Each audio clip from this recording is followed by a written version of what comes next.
A hunter must hunt.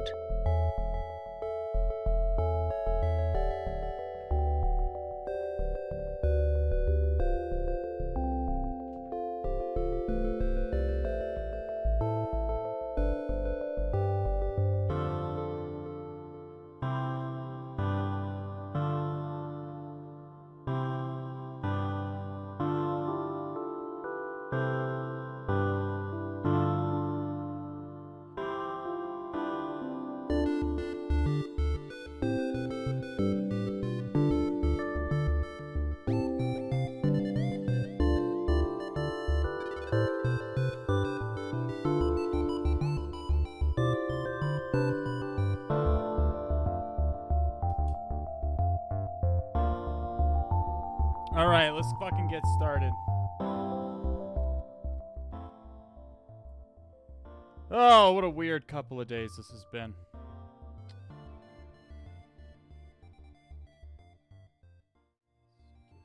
This is where the fun begins.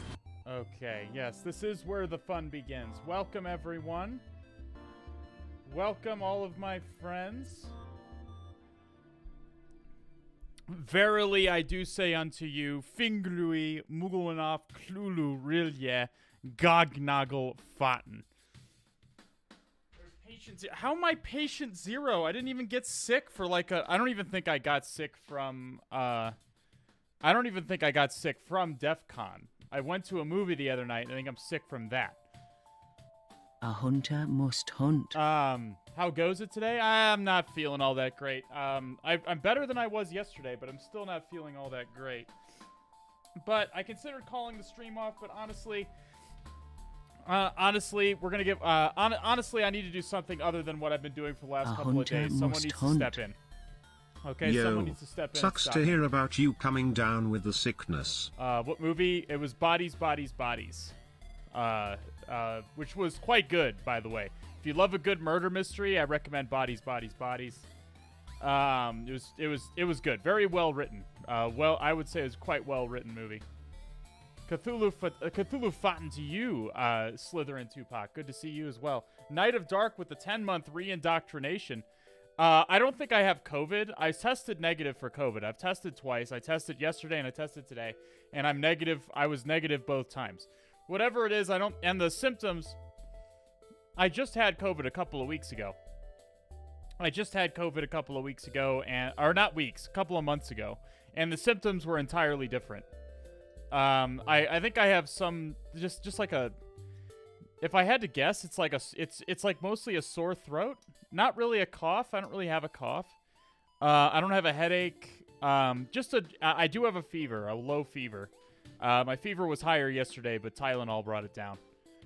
I don't know. It doesn't feel like COVID did a couple of months ago. Okay, it's something. I don't know what it is. I don't know what it is, but it's I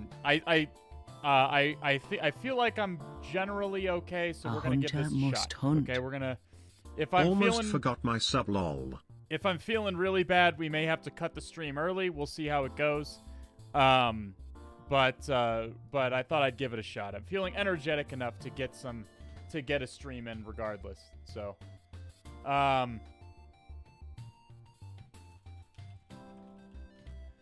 how's everybody doing? It's been forever since we've seen one another. It's been an eternity since Thursday, because I didn't stream on Sunday because I was starting to get sick then. I was both having I was just feeling shitty that day for mental reasons, but I also felt shitty like physically. I didn't really feel like I was getting fully sick. I just felt kind of weird and kind of fatigued. But now I know that was the beginning of an illness. And yesterday I felt like shit, and was in bed most of the day. And it's the weirdest day I've ever spent sick. I ended up watching a bunch of, last time I watched Attack on Titan and hated it. So this time I decided to, stick with my sickness plans and watch another anime. And this time I decided to watch old episodes of Yu-Gi-Oh! And that wasn't a good idea, because then I downloaded Master Duel and started playing that. And I don't understand this game at all. My brain is not big enough for this game. I swear to God. The game has evolved past when I actually understood it. Or when anybody understood it. Nobody understands this game anymore. I swear to God. Catch the new House of Dragon? Of course not. What the fuck? Why the hell? Why would I ever watch a Game of Thrones anything after Season 8 happened to me? I had to sit there and let Season 8 happen to me. There was nothing I could do to stop it. There was nothing I could do to stop the Dothraki from just riding into death. Into the dark with death, just head on. Because that's how you use cavalry, right? You just charge them straight into the enemy. And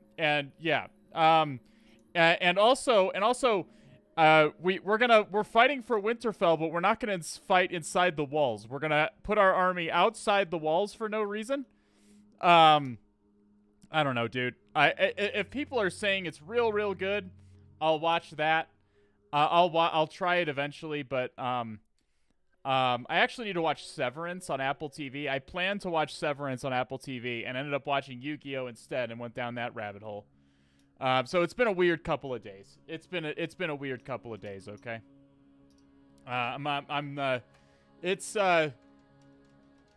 Have you watched I've seen the movie What We Do in the Shadows. I have not seen the show. I've heard good things about Severance, and I have 3 weeks. I have 3 months free of Apple TV, so I might as well watch it.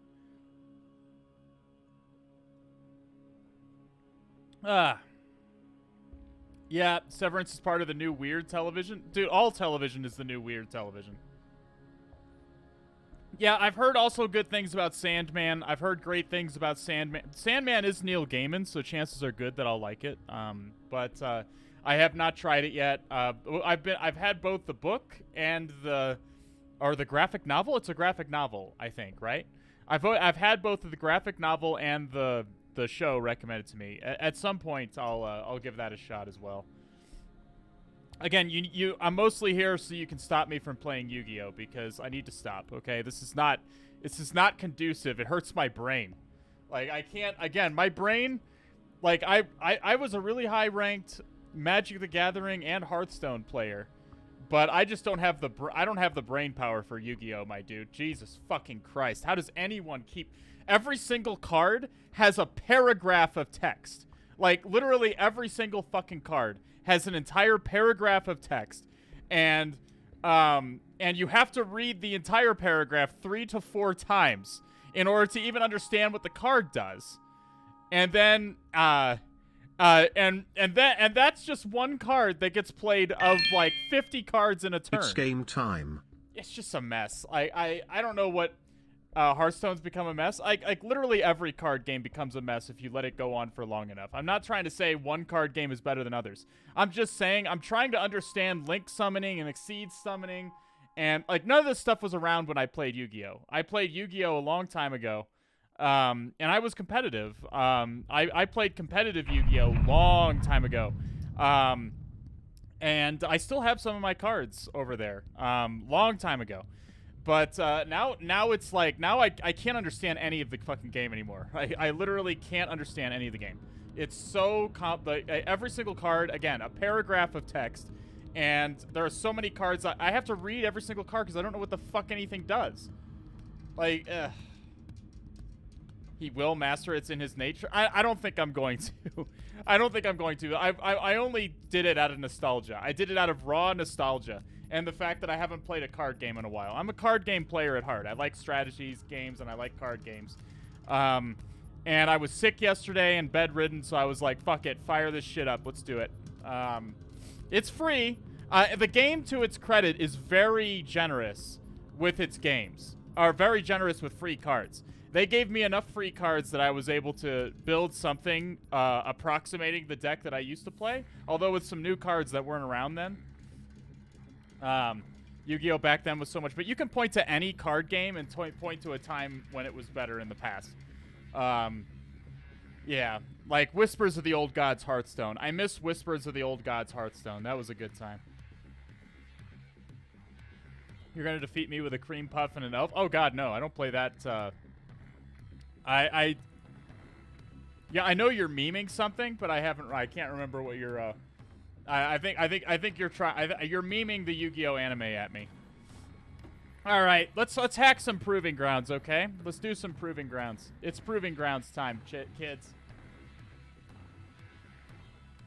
By the way, my new YouTube video is fully made. It's just being edited, and once it is edited, I will push it live. Are you into FPS games? No. I never have been.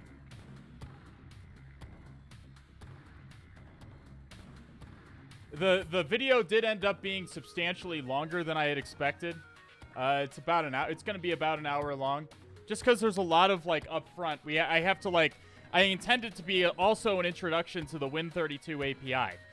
And because of that, I had to go through, like, the fundamentals of the Win32 API before I could go into the actual code. The next videos will be much shorter, because I won't have to do all of that for this one again. Is this the one on process injection? Yes. It's process injection using Nim. It is fully made. I'm just having my editor work on it. And once she has completed it, when can we expect it? I don't know. Whenever she finishes it. This is the first time I'm having someone else edit a video for me. My buddy just signed up for CRTO2, said the content is quite solid. I had intended to sign up over the weekend and just didn't have time. And then I got sick, and so I still haven't signed up. I gotta pick a time when I can actually do the labs to take advantage of the lab time. But yeah, I'm gonna sign up for it at some point. Did you see that David Bombal got hacked? No, I did not see that. I don't even know who that is. Who is David Bombal?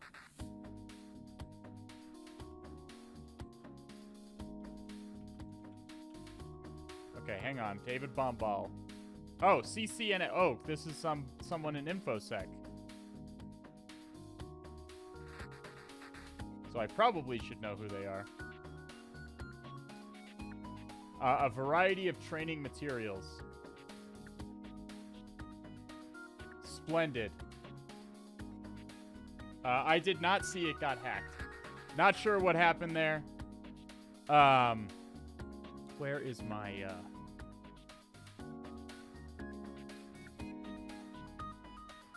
Okay, here we go. Let's open up the Proving Grounds.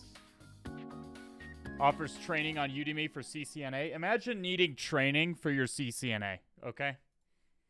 Imagine that.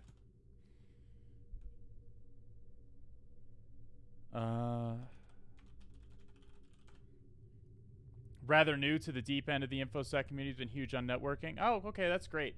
I mean, CCNA is kind of like an opening cert. I don't really recommend it for people who are trying to be technical.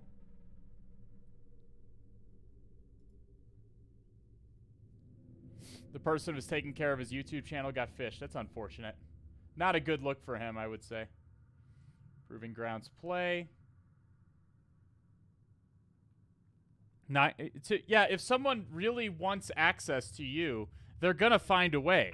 Like, if someone really wanted to hack me, they'd find a way eventually. The key is that you just make it hard enough that people give up and move on.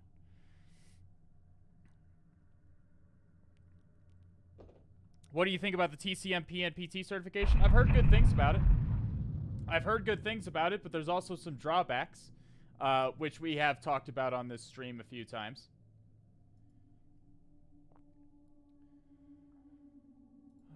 What is my password?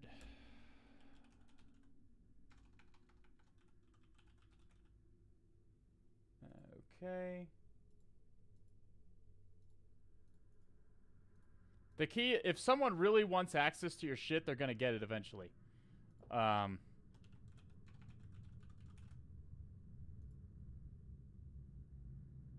hacker started streaming Elon Musk crypto shit. Of course he did. That's all hackers do anymore. Crypto is just a thing. Crypto has enabled attackers to a degree that heretofore unexpected. If you check Star's chip for malware, that would be fucking amazing. If my cat could carry malware around. There isn't too much you can do if someone decides to burn it. Yeah, exactly. I mean, it's not just a bunch of 0 days. You don't even need a 0 day necessarily. It's just if someone tries hard enough, they're gonna get access to your stuff. It's just going to happen. Like, it's a question of making it hard enough for them that they give up before they actually get there.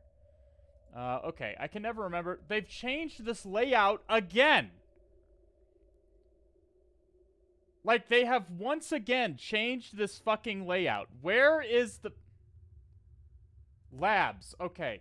Offensive security. We need to have words. This is out of control. Please stop changing your layout every single stream.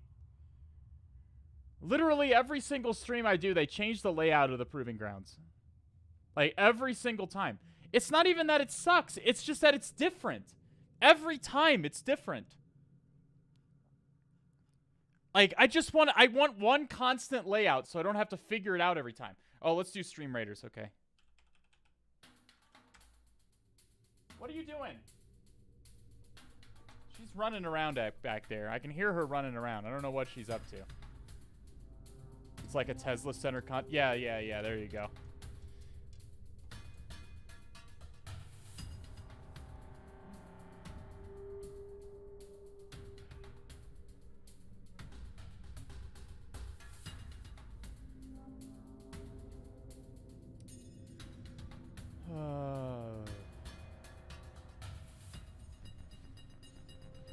Okay. Yep, the zoomies do be fun. So today is Newbie Tuesday, as per usual for a Tuesday. And we're gonna be must hunt. We're gonna be popping some boxes. You guys know how it be.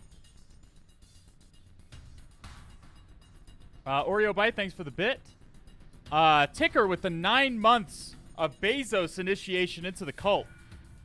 Welcome, Ticker. Welcome back. What are we naming our baby? We're having a baby. What are we naming it? Beethrix, thank you so much for the first time Bezos initiation. Welcome in. Meterpreter Session with the 5 months of Prime. Welcome back. Jifferan with the 69 nice Tiggle biddies.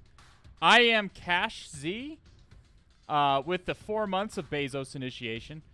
Frequency, Rick Coke, and Chardron. Thank you for the follows. Cthulhu Fountain, one and all. Okay, let's look at what we're doing here. Okay, it looks like we only have one easy box left. So let's start with SAR today, and then we'll go to an intermediate box. Assuming, usually we finish the easy boxes pretty fast. So we'll plan to go to, whoa, God.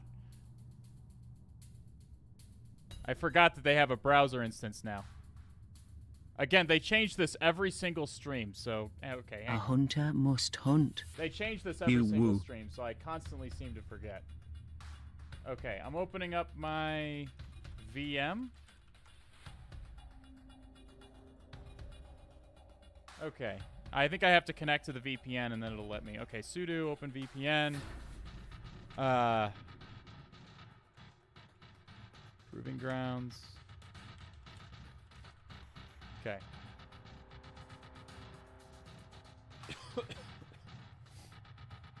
Okay, so there that is. Let's open up CRT. Okay. Got to change the name of the box that we're doing.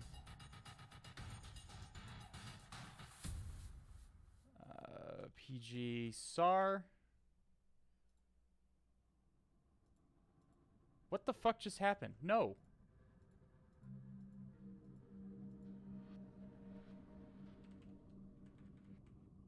What is happening?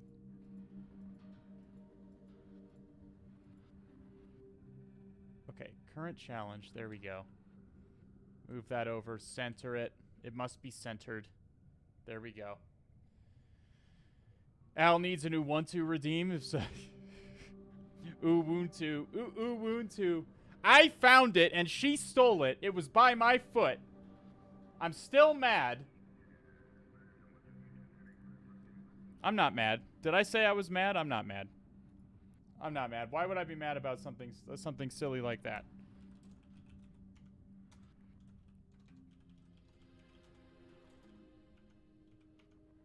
Okay, Tmux, new, TAC S, SAR. And we are in. Okay. All right, so this is Newbie Tuesday. So don't let me leave you in the lurch. If you're a newbie in the stream, you don't understand anything that's happening, let me ask the question. Make me point it out to you. Right now, no hacking is going on. I just got all of the stuff set up, connecting to the VPN, the Proving Grounds VPN here, so that we can access the boxes that we're spinning up. Let me go ahead and, speaking of, we'll stop the instance. Stop that. Why CRT into Tmux? Because Tmux allows me to have get multiple tabs open like this. It allows me to split the screen in half. It allows me to split the screen in half again, and so on and so forth. And CRT just looks cool. CRT just looks cool, and that is what is important. Okay? Okay. Okay, we can start the box. Is it going to actually start the... Okay, it's starting. Can you share your tmux config file? I PM'd you on Discord. Did I not answer you? I thought I send everyone... Okay, DM me again. I'm sorry about that. If I didn't, I intend to answer everybody who DMs me on Discord, but I've been kind of on my ass the last couple of days. Send me another message and remind me, and I'll get to it after the stream. I apologize. Hacking is just an aesthetic? Yeah, exactly. Like, looking like you're a hacker is as important as actually being a hacker. Okay? We know this. It is known. Oreo Bite with the 15 months. Ooh, woo, indeed. Welcome back, my friend. Welcome back. ZIQRU. Thank you for the follow. How did you set the NeoFetch banner like that? NeoFetch is very customizable, and you could just change the art you can change the art that it prints out.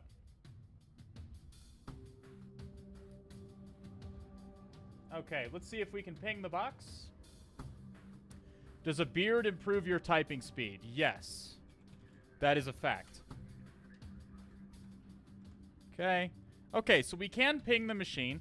And what we notice right off the bat, as always, is that the time to live is 63. Time to live is a fairly arbitrary field. It's just a lifespan for the packet, so it doesn't get stuck in infinite routing loops. Different operating systems will set the TTL to different values by default.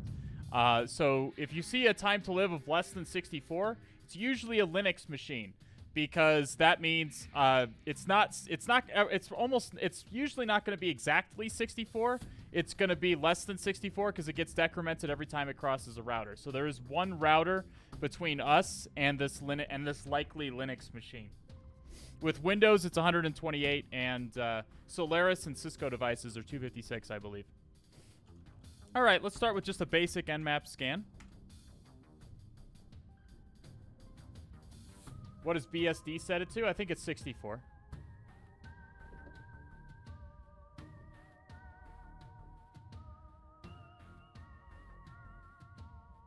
You excited for Rings of... No. I'm excited. I want them to make new stuff. Make new things. New things. Stop reviving old things and making them worse. No, I want them to make new things. New things. No, I don't want to watch Rings of Power, nor does anybody. Even if you think you want to watch it, you don't. Okay? All right, we have two ports open, 22 and 80. We see that Nmap has told us that these services are SSH and HTTP. Maticus Maximus, do you not want to hear about SSH and HTTP? I hope not, because I hope you do, because these are some of the most important services. These are that you're going to be molding over sometimes, especially HTTP. I was talking about Rings of... I know that. I actually 100% know that. Thank you for the introduction. Thank you. Is this an ASMR stream now? I was thinking about doing that, just like turning the gain to my microphone all the way up like this, and just doing like an entire stream of just like whispering. An entire stream of basically this. And I could bring my mechanical keyboard up to the microphone like this and do.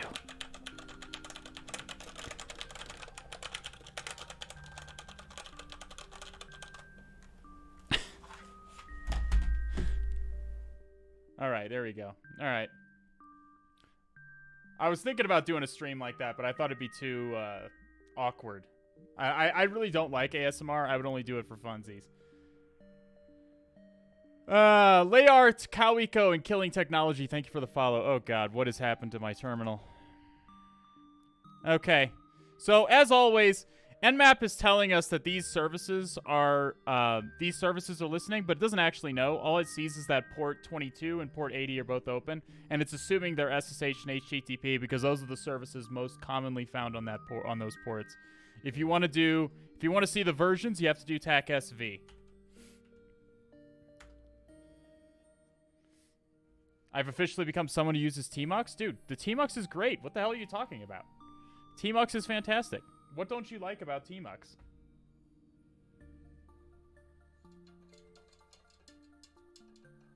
Okay, so we see Nmap's going to take a little bit longer here because whenever it finds an open port, it's going to query that port and try to figure out what software is running at it and also what version it is. So we see a number of interesting filtered ports. So filtered means filtered means that the packet was dropped. It did not. Normally, when Nmap sends a packet to a closed port, it will get a reset packet. But if there's a firewall blocking a port or something like that, a lot of times the packet will just be dropped, and you'll get this. And Nmap will report that as filtered. A hunter must hunt. It can be reasonably assumed that there are services listening on these ports, but they're probably not listening to globally. They're just listening to local host. We also see Ubuntu. Ubuntu right here. Ubuntu, what's this? I think this is probably Ubuntu Bionic, actually. And you can also do default scripts, TechSC. And since we don't need to be scanning all those other ports every single time, we can just have it scanned toward 22 and 80. Nefarious with the 9 months of Prime. Welcome back to the All House Red Team, my friend. What are we naming our hacking baby? It's obviously going to be a hacking baby. Like, he came out of the, like he or she came out of the womb with a keyboard in their hands. And it was a mechanical keyboard, obviously. But what are we naming them? That's the question. Clam Security with the 3 months. Welcome back to the All House Red Team. We see the Ubuntu default page. Pretty standard stuff that we're seeing here. Let's start a full port scan. TAC-P, TAC-P, TAC-ON, all ports. Let's do a TAC-V as well. For verbose mode. So whenever it finds a port, it'll tell us about it. Let's start up GoBuster on port 80.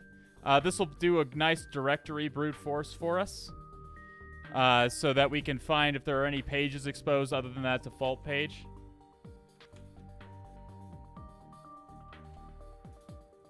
Okay. There was no robots.txt. No, there's no robots.txt. Do you think TryHackMe will accept Ubuntu boxes?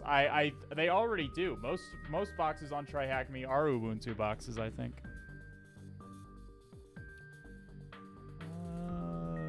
It looks like the target seems to be dropping some packets.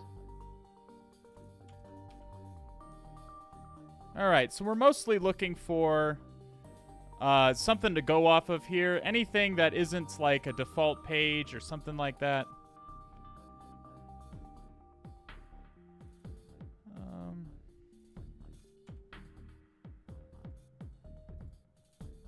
Let's just browse to it and see what we're dealing with.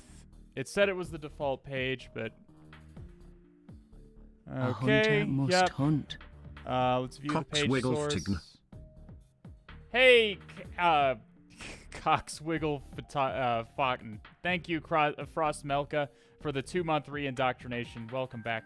Clam Security, thanks for the 3 months. And Nefarious, thanks again for your 9 months. I'm not seeing anything out of the ordinary here.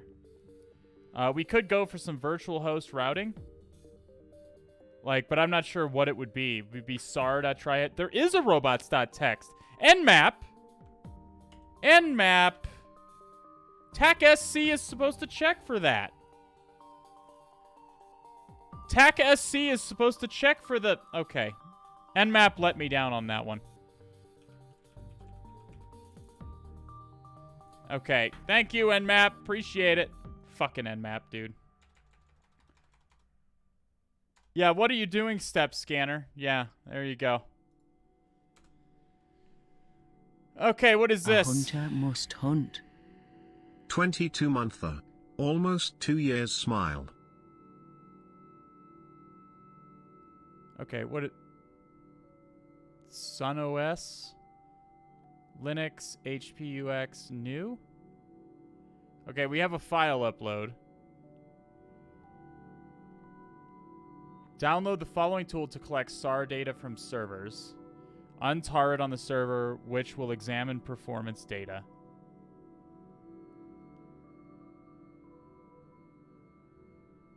If SAR data is not available, you need to add the following lines to cron tab. A hunter must hunt.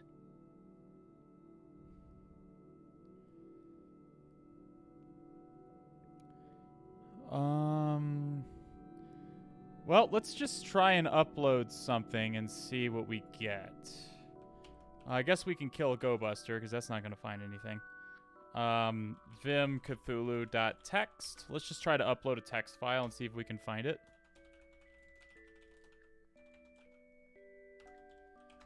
Let's just see if we can upload a text file here.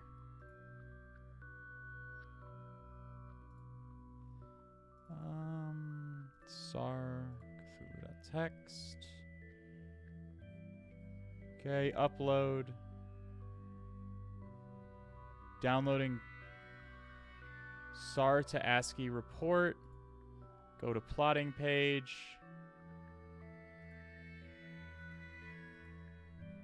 Okay, so this is generating some data, I guess. Did it get... Okay. Let's do GoBuster again, but let's look at specifically inside of SAR to HTML. Maybe there's an uploads directory.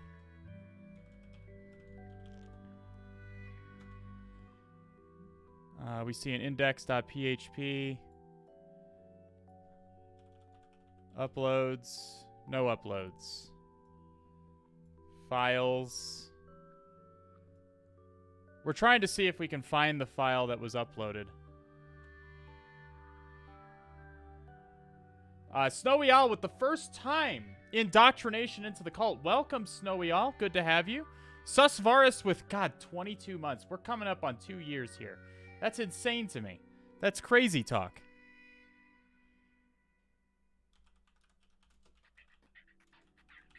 How's everybody doing today? I'm doing okay. I'm a little bit sick, but hopefully it's not showing too much. Okay, so we might have to just download this and see what this is doing. Let's let that continue to run.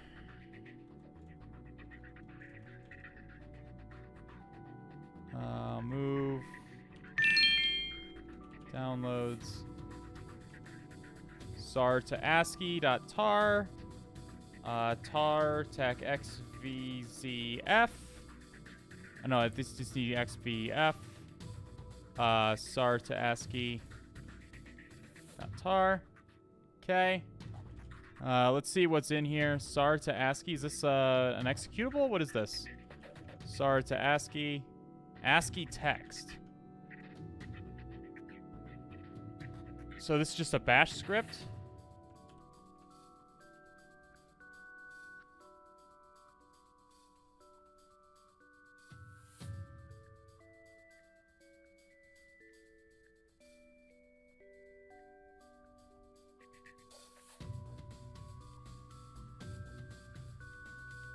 This is a very long bash script.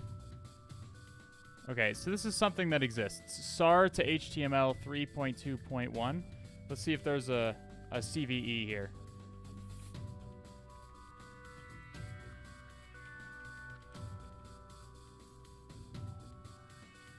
SAR to HTML, maybe?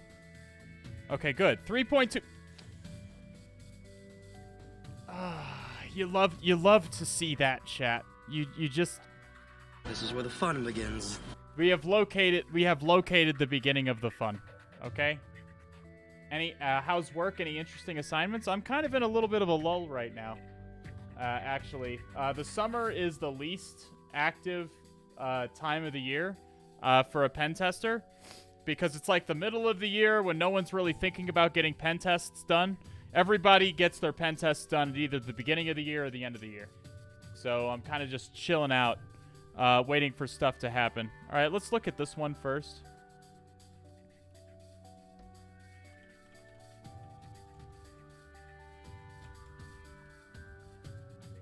And you guys should be happy about that because it's a little too premature, but I do want to give you guys the little heads up that we got merch.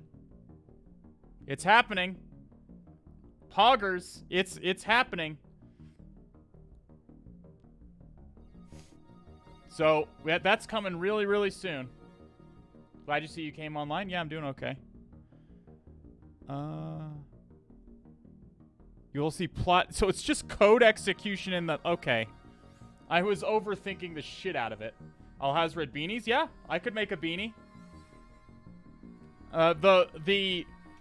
The method I'm using to get merch is actually very flexible, and I can. So if you guys, if there's a particular kind of merch you want to see, other than like, obviously I'm having a hoodie and a T-shirt made first. Oh God, stop mauling and try harder. We definitely have to have that on a shirt.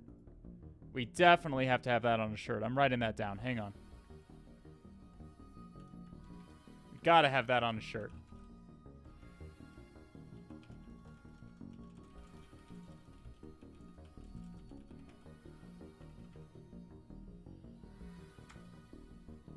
Okay. How are you doing the swag design? I still have to get with designers to actually... Right now, the swag is just gonna have my logo on it. That's how we're starting anyway. But I'm gonna acquire more things. I'm gonna get with designers to design my swag for me. Don't worry, we're gonna get there. Okay, we're gonna get there. It's not quite ready yet. I've spent the last couple of weeks trying to get this lined up. It's a lot to research. It's a lot of work to get merch, especially if you're concerned about things like ethical sourcing. So it's literally just code execution in the URL bar. Okay, great. Okay, plot equals ID. Okay, let's just open up burp. Let's just do burp really quick. Be easier if we do this. The merch stuff can be a pain. It's definitely a pain, but enough people asked for it that I decided to make it happen. I'm working on it. I'm gonna get designers that's gonna make stuff like a stop mauling and try harder. Stop mauling and try harder for sure is gonna be on a shirt and or hoodie, but I'm gonna have to get it designed.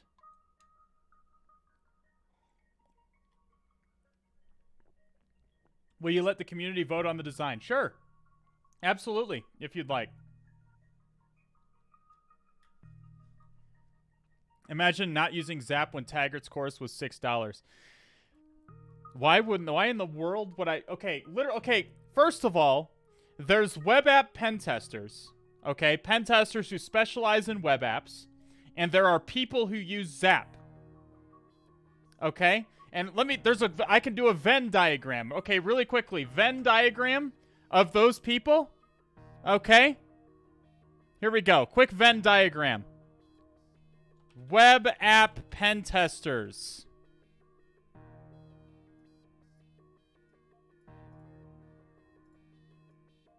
Okay? People who use Zap.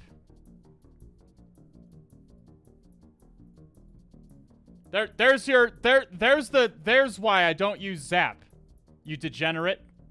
Like, there's the Venn diagram of web app pen testers and people who use Zap. Okay?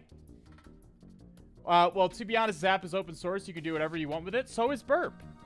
Burp community is. Burp Pro isn't. Taggart uses Zap. Again, Taggart is a blue teamer, my dude. Taggart is a blue teamer. He does pen testing stuff on the side.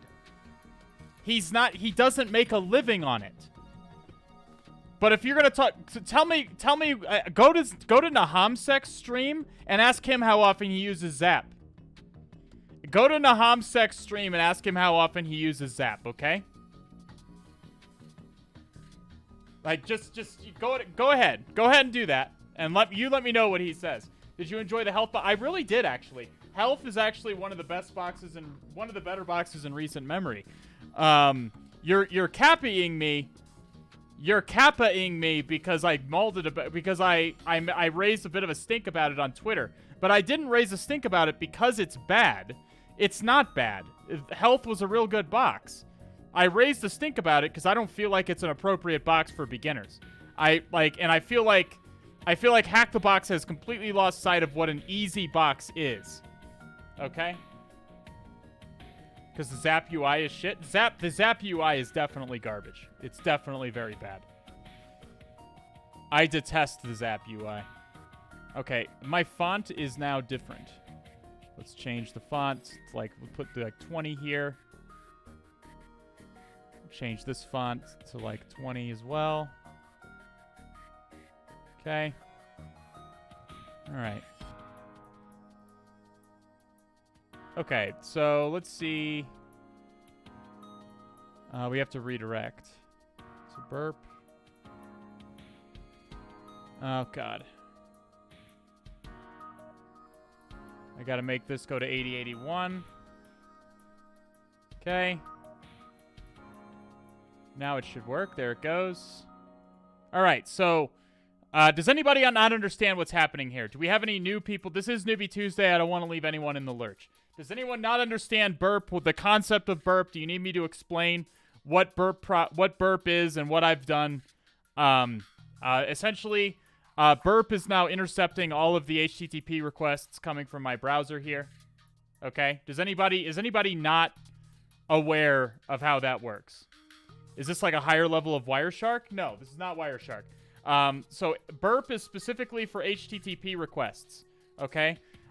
Essentially, instead of sending web requests, my browser, instead of sending web requests to the website directly, it's sending it to burp that then forwards it to the website. And this lets me see the actual HTTP requests and responses, and I can fine-tune them the way that I want them to look. Does that make sense? Does that make sense? This is what web app penetration testers do to hack web applications.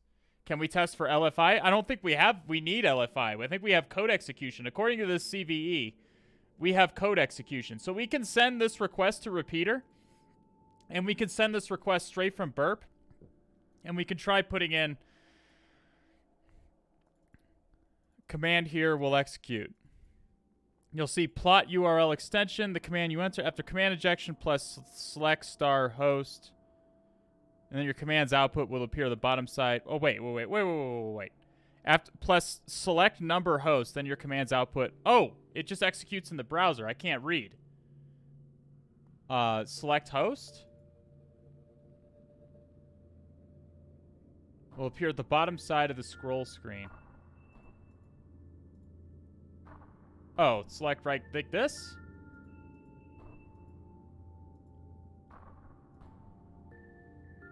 Try Linux, maybe?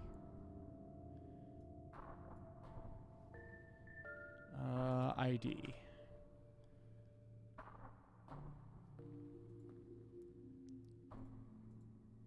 Press select number host. Oh, oh, there's a semicolon. Oh, that would definitely... Listen, I'm chalking it up to being sick, okay? I'm chalking it up to being sick. I'm not reading properly, okay? Ah, there it is. Okay. It all makes sense now, okay? Yeah, that was a test, chat. You passed. I mean, yeah, it was a test. I'm so sorry. I didn't read this properly, okay? There's a semicolon here, okay? Attention to, yeah, a very clever ruse. Very clever ruse right there. You got me, chat. You got me. Okay, it was a test. It was a test. All right, so it's just a simple command injection. So what's happening here is that there's a simple command injection in this URL. So we can just put a, we can just use the Hack Tools browser extension. This is a free browser extension that you can get for your own machine. It's for Firefox and Chrome. 192.168.49.102. 8443. Okay. So we got a simple one. This is what's called a reverse shell one-liner. It's a single line of code that when executed, it will open up a connection to my machine and open up a command prompt and then pipe the output of that command prompt into the socket that was created. Hopefully that makes sense. Does everyone understand what a reverse shell one-liner is? Again, don't let me leave you in the lurch. This is Newbie Tuesday. I try to be as approachable as possible to beginners on Newbie Tuesday, okay? What's the name of the extension? Hack Tools. It's just called Hack Tools. Here, I'll show you. It's just called Hack Tools. I think there's an info about us. Yeah, it's just called Hack Tools. Right there, Hack Tools. It's an open source tool, Hack Tools. Version 0.4.0. How do you know to use Bash or Python or Perl or Ruby? Whatever you think is present on the target. You can use any of these, depending on what is present on the target. Bash is just almost always going to be present for a Linux machine. We're pretty sure this is an Ubuntu Linux machine, so Bash is almost certain to be present. Does that make sense? And yeah, we do need to URL encode it. I was answering questions from the chat. So we do need to URL encode this by pressing Control U. URLs, there are certain characters that don't belong in URLs. And so when URLs need to have those characters, it'll encode them so they're not interpreted incorrectly. Did you see the Dirty Cred Linux? I saw the Dirty Pipe for Windows one. I planned on looking at that and maybe addressing it on Cthulhu Thursday and tinkering with it a little bit. Okay, so did the command actually execute? It could be that the command actually doesn't execute until... All right, so let's try it up here.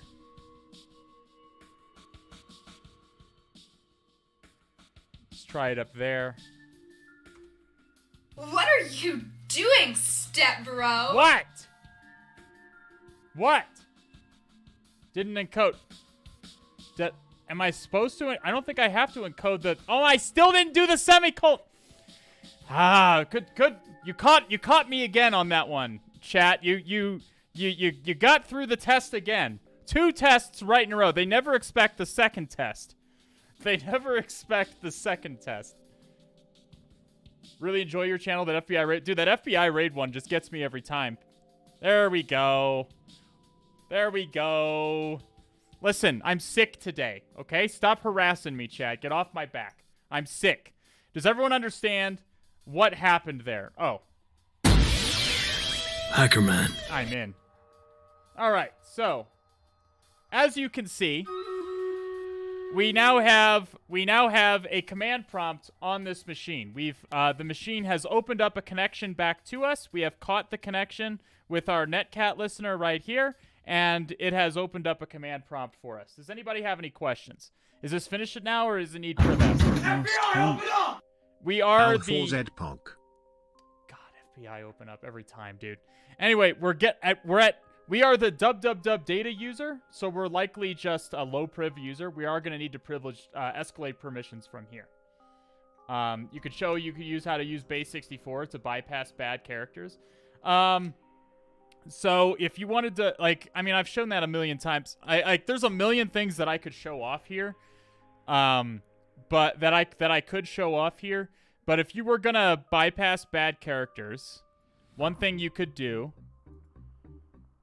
you wouldn't want to do that. You would want. I'll demonstrate it really fast since it was asked. since it was asked specifically, I will demonstrate it. So imagine that there were some bad characters in this command injection, okay? Imagine that there were some bad characters in this command injection. It just wasn't working for us. So in that case, what I would do is I would take my reverse shell one-liner and I would echo tac n, and I would pipe that into base 64. I would base 64 encode that one-liner. So you can see I have a bunch of encoded text here. Let's start up our listener again to listen for connections. We come back into the URL bar, and now we're going to do a different command. We're going to start with a semicolon, echo, and then we're going to paste in the base 64 encoded data, and then a pipe character into base 64-D, so it's going to decode it, and then pipe that into bash. And of course it doesn't work. Of course it doesn't work, chat.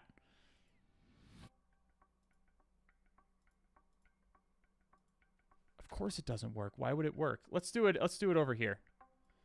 It'll probably be a little bit more consistent here. Okay. Semicolon, echo. It'll be easier to see it here anyways.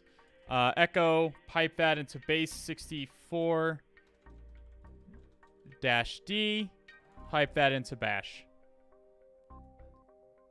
Okay? Thusly. Okay? So you can send that, and we do get a reverse shell. So what this is doing is it's taking our base 64 encoded data, it's decoding it, and then it's passing it to bash to be executed. Does that make sense? And that helps bypass a lot of bad character issues. How come sometimes the new line doesn't break it? What do you mean the new line doesn't break it? You mean echo tac n? Not doing echo tac n? I have no idea. Okay, it's best not to know. Maticus Maximus is apparently down bad today. No thing with the 11 months. Welcome back to the All Has Red Team, my friend. Jay Beers, good to have you in the chat, my friend. How are you? All right, let's begin the process of privilege escalation. So the first thing to note is that we're in kind of a shitty reverse shell here. Like, so if I just wanted to type like a command and I wanted to like, but I can't like, if I press Control C, it's going to exit out of my shell. We don't have tab autocomplete. It's not great. We don't like this. So instead, we want to do what's called stabilizing the shell, which means making a more operable shell for us to work in. So we're going to use Python 3-C. We're going to import the pty library, the sudo tty library, pty.spawn bin bash.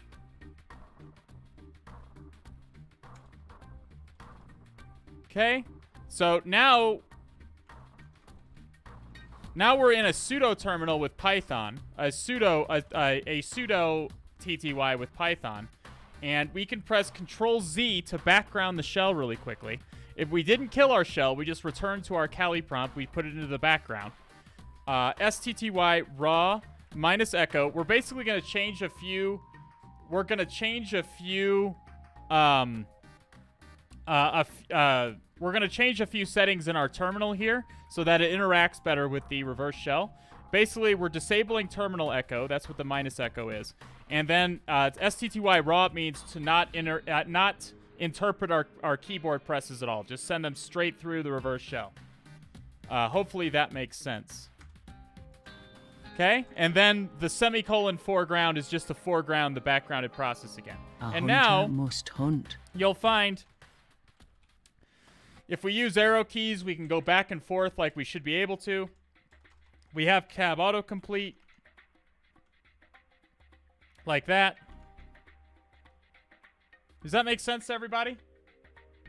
Zero Kieran with the 11-month re-indoctrination into the cult. Welcome back to the All Has Red Team, my friend. Thanks for supporting the stream.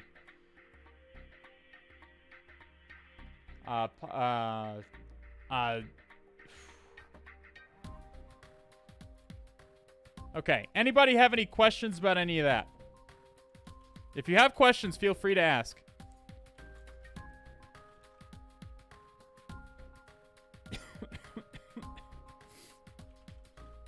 We can read finally.sh. bin.sh, write.sh. What the hell is going on here? So, finally.sh is interesting to us because it's owned by root. Touch temp gateway. And this is writable. Write.sh is writable by us. And finally.sh is being executed every so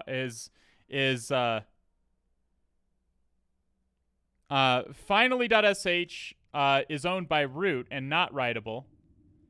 But write.sh is writable. So let's go ahead and see if we can catch another reverse shell here. It's possible that this is a cron job. It's possible that this is being executed by root as some kind of cron. Which is like a scheduled task. It gets executed every so often. So, if we modify write.sh, we might be able to get it to execute arbitrary code on our behalf. So,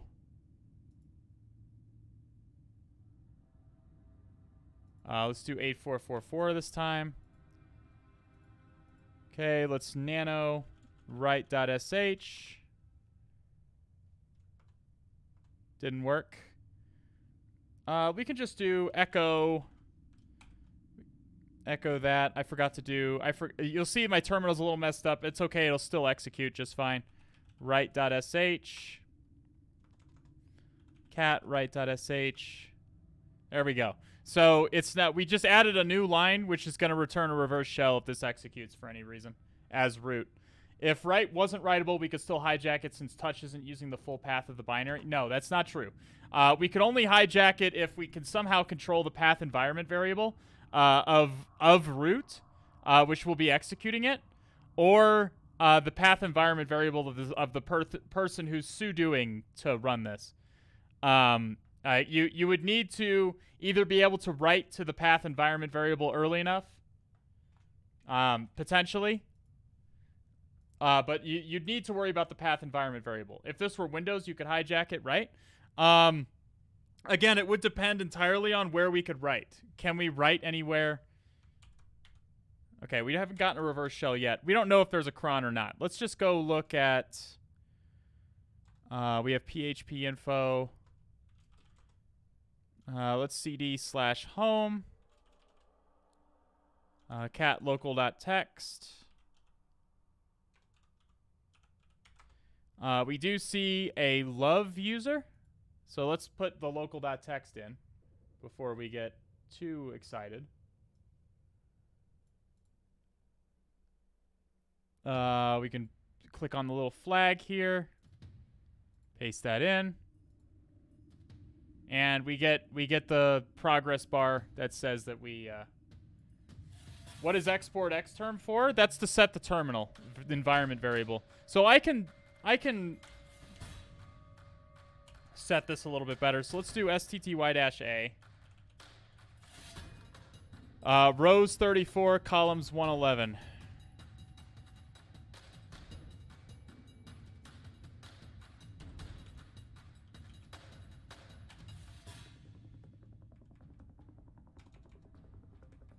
So we can set our TTY manually so that we won't get that thing where it bleeds out like it did earlier. And then we can do export term equals xterm 256 color. So that's just setting the terminal environment variable, so the command prompt knows what kind of terminal it's in.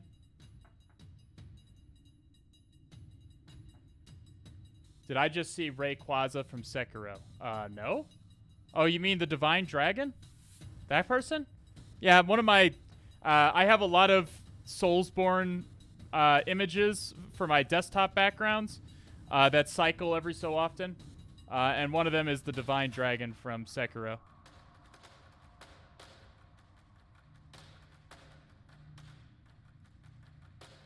Sekiro is the best From Software game.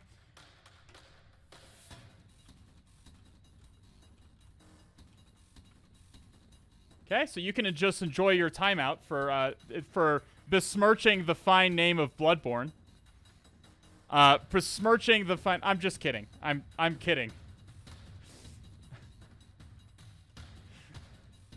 Sekiro is a perfectly fine choice. Incorrect, but a perfectly fine choice. Incorrect, but Bloodborne is objectively the best From Software game. All right, CD Love...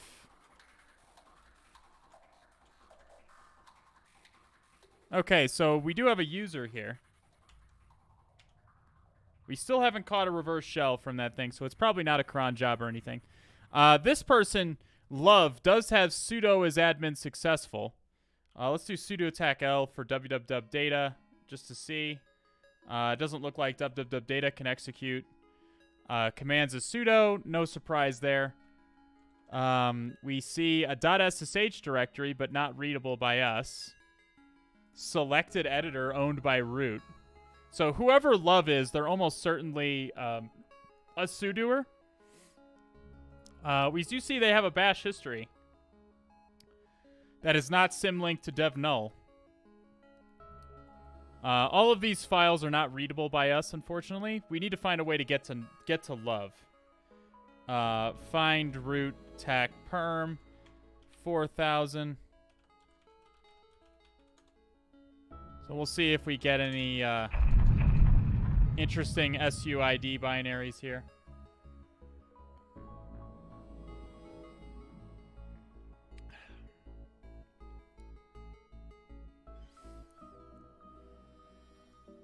Well, I thought Bloodborne was the prequel to... No, Bloodborne is a From Software game. I thought that was obvious from the context of me saying that it was the best From Software game. Fucking Born Ident... What the fuck are you talking about? What's an SUID binary? An SUID binary is a binaries with special permissions that run as the permissions of the user that owns the file, no matter who runs them. So if the file is owned by root, it will always run with the permissions of root, no matter who executes it. Does that make sense?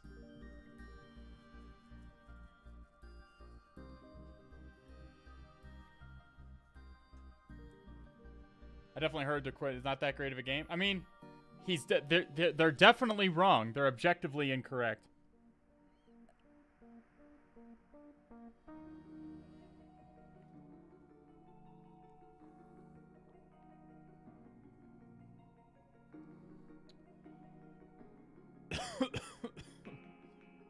Sekiro is a perfectly fine game, okay? Sekiro is a perfectly fine game. I love Sekiro. That's why it's my second favorite From Software game. It's just not as good as Bloodborne. And I honestly think I have like a conspiracy theory that Bloodborne and Sekiro take place in the same universe and actually cover the same topics, just from different angles. But that's way too much for the stream today. Okay, I'm not seeing anything that's too out of the ordinary here. Ping, umount, mount, SU. All those are normal. Uwu weeb status. Being a From Software fan is not being a weeb. Excuse you, Jiffaram. Excuse you. I just like From Software. Sekiro is the coolest story and atmosphere. No, it does not. Bloodborne does. Incorrect. Do you have any knowledge on Mac Privesc? Similar to Linux Privesc, except there's an Apple insignia involved. Are there ways other than SUID for normal operation free of bugs Privesc on Linux? Like capabilities? Capabilities would be an example. Capabilities are like Linux, the newer way in Linux of doing SUID without causing security issues. Kuon looks like an interesting game. Never played that one.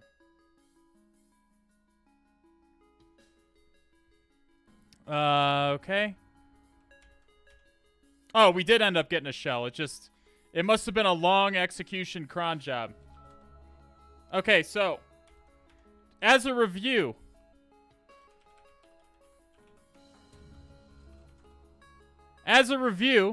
we've got this file that's owned by root. Again, the only reason this sticks out to me is because it's a shell script. First of all, a shell script in www data, and it's owned by root. So that's interesting. And it's readable by us, so we can see it's executing write.sh. And write.sh is writable. So if this is getting executed by a cron,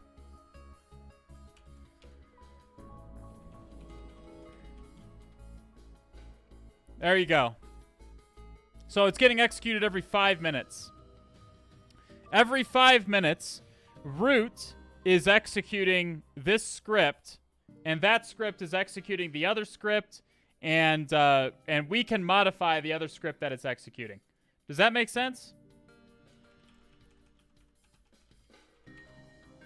Any questions about that before we go on to another box? We're doing another box, obviously. Do we have any questions about this one?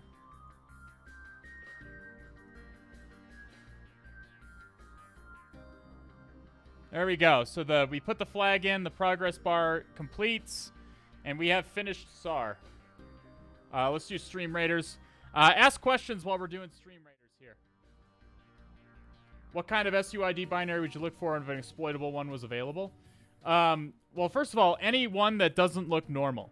There are certain SUID binaries that are just supposed to be there, like SU, or CH past WD, or CHSH, things like that. Some binaries are always going to be SUID because they always need root permissions to execute no matter what, no matter who is executing them. So you look for anything that's non-standard, anything that is not normal, that is not a normal SUID binary. You use GTFO bins. If you see anything that isn't normal, you're gonna fire up GTFO bins and you're gonna search for it there. Let me show you. GTFO bins. I'll show you when we finish up with Stream Raiders here. Maticus Maximus with 5 kills.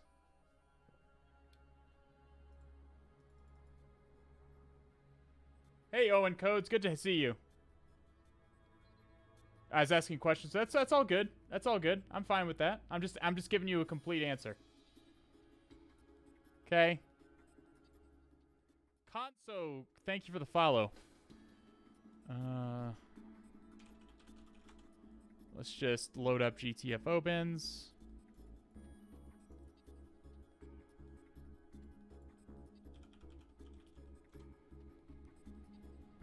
GTFO bins is a list of Linux binaries that can be used when incorrectly configured to escalate permissions. Like, for example, say you could execute like tar, for example. Like the tar binary, you can see that if tar is set to set UID or sudo, you can do a wide variety of things with it. If the binary has set UID spit set, it may be abused to access the file system, escalate, or maintain access with elevated privileges, working as an SUID backdoor. So you can essentially use it to. This example creates a use it to maintain privileges. So this does the checkpoint action to execute bin.sh within tar as set UID. So there you go. That's just an example. Just an example. Tar is a very useful one. Okay, let's pick another box.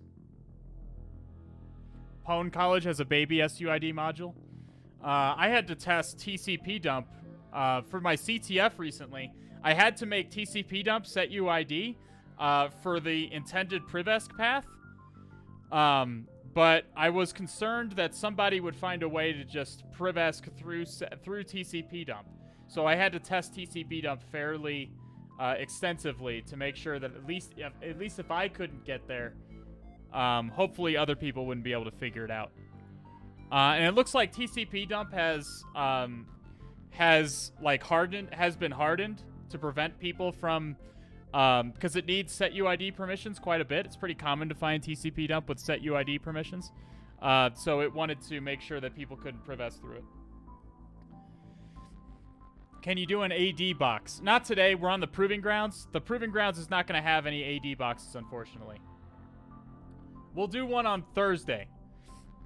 We'll do a Windows or AD box on Thursday, on Cthulhu Thursday.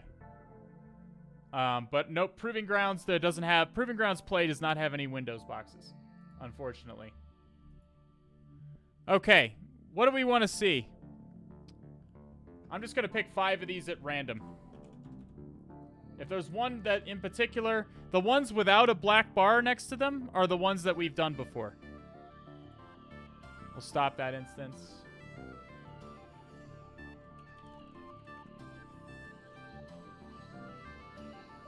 BTR assists. Election1. We're gonna hack the election, friends. Bottleneck, sure. I'm just choosing these at random. Assertion 101. How do they name these fucking boxes? And Hawordy, sure. Alright, get your votes in. Election1 made by author of Health. Health is a good box. Again, I never said Health was a bad box. Those of you who are claiming that I said Health is a bad box are mischaracterizing my position on the subject. It's a very good box. It's just not good for beginners. Health is rated easy on Hack the Box, and I have a little bit of a problem with that. I think that a lot of beginners are going to come in to Hack the Box. They're going to try to do an easy rated machine, and they're going to get absolutely ass blasted. Like they're going to if a beginner came in and tried to do Health, they'd get exactly fucking nowhere. I particularly loved it. Morons complaining you were crying about the difficulty. I never once cried about the difficulty. I said it was misrated. Right from the beginning, I said it was ridiculous to call it an easy box. That was it. I very much enjoyed the box. I'm on the leaderboard for the box, for God's sake. Like, the box was real good. It's just not a beginner box. I would have put it at least a medium. Ass blast. Yeah, no, if you go to do a box, it's rated easy, okay? Listen, you're a beginner, okay? I know all of you are absolute master hackers. Every single one of you in chat is a master hacker. We know this, okay? We absolutely know this. But imagine you weren't for a second a master hacker, and you're a newcomer to Hack the Box. You get through starting point, okay? You get through starting point, which is fairly straightforward. And then you go out, you're like, oh, I'm going to try some of these active boxes because you haven't subscribed to Hack the Box yet, and the active content is available to you if you haven't subscribed, okay, to Hack the Box. So lots of beginners won't have subscribed. So they're going to go on to the active boxes and be like, oh, this one called Health is rated easy. Let's try this one. And then you get absolutely fucking destroyed. How is that going to feel to you? How is that going to feel to you as a beginner if you're doing a box that's marked easy and you get absolutely nowhere on it? You get turned off of the whole platform. They changed it to me. Did they really? Did I raise enough of a stink that they changed it to medium? Is that for real? I want to believe that was just me. Hang on. If they changed it to medium, yeah, you would feel sad. All I'm saying, I'm not saying it's a bad box. I'm saying that the foothold is too difficult for beginners, and it should not be rated an easy. There's nothing wrong with having easy boxes in active content, so that beginners can get involved. It is rated medium now. They did change it to medium now. This is literally just because I raised a Twitter. This is literally just because of me. This is literally, I'm taking full credit for this. Literally, they changed it to medium just because I bitched about it enough on Twitter. Okay? The foothold is just a little bit of a Mulder, okay? I do recommend the box. But look how it's being rated. Look how it's being rated.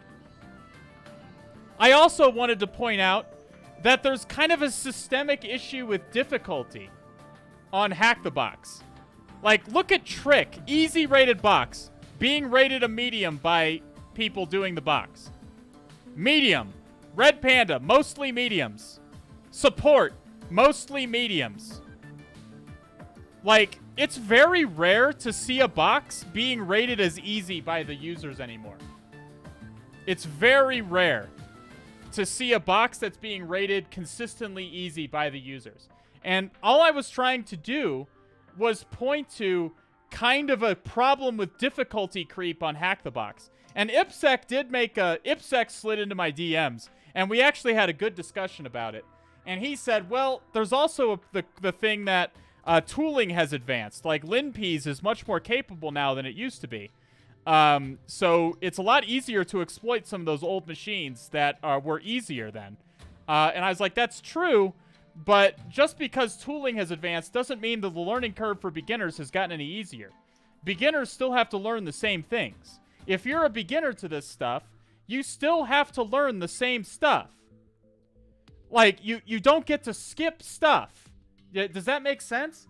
You still have to learn all of the beginner stuff and then the new stuff that's come out, like, that's come out more recently. Damn, IPSEC, yeah, me and IPSEC had a discussion about it. We know each other. We correspond, okay? Me and IPSEC don't know each other in real life like me and John Hammond do. But we have spoken online on a number of occasions. We had a good discussion about this in particular. He works for Hack the Box. He works for Hack the Box and is on the rating team. He's so I'd imagine that because of my discussion with, it might have been him that got it changed. We had a good discussion about it. Again, my point was not to bitch about health in general. Health is a good box. You should do it. It was cool. It was a cool box. It's just too much. It's too much for beginners. And believe it or not, they made it easier. They made it easier. But health was originally a more difficult box, and they made it easier. It was easy for IPSEC. Of course it's easy for IPSEC. Everything's easy for IPSEC. But like, 6 people had rooted it 9 hours in. 9 hours in, 6 people had rooted it. Easy Box took Jazz Pizzazz like 2 hours to root it. Jazz Pizzazz Jazz Pizzazz is the best hacker on the platform. Okay? That guy bloods like everything. Okay? That guy's one of the most common people to see getting bloods. It took him 2 hours to root an Easy Box. Okay? Like, 2 hours. Like, that's a long fucking time. That's a long time for him. Okay? All I'm saying is that there's a systemic issue with Hack the Box's difficulty ratings. And there seems to be an issue where boxes are becoming progressively more difficult over time. And that health does not abide by their stated criteria for an easy box. They have criteria for an easy box. Like, they give you an idea of, like, they pay you to make boxes for them. They pay you to make boxes for them, and you get paid for the difficulty that you make. So they give you guidelines for what comprises an easy rated box. I would say, I don't think anyone could possibly say that health is an easy rated box by that criteria. I don't think anyone would say that. That's my only point. That's all I'm saying. Who won the poll, by the way? I went on my soapbox real quick. Which box won the poll? Mods, did you guys happen to catch who won the poll? Al should just create his own training platform. Dude, I don't have time for that. Election1, of course it did. Of course it's Election1. Was it really made by, No, it says it's made by Love Sharma. Erogear made, health. Alright, Election1. Alright, we're starting it up. It's starting up now. All right, so again, Hack the Box is a good platform. Do Hack the Box, okay? It's the problem that I was just trying to point out that they've kind of lost the plot on what comprises an easy box. Now, did I go in a little bit hot? Yeah, you betcha I did. I retracted. The next day I was apologetic and I said I should have dialed it back, okay? I shouldn't have come in so hot and sounded so salty in my initial tweet. So fair enough on that. I've apologized for that since then.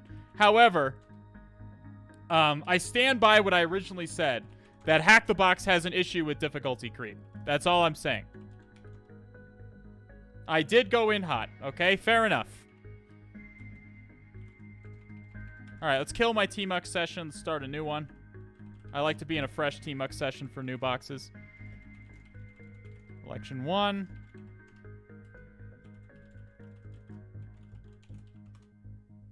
Hack the Box is a good platform.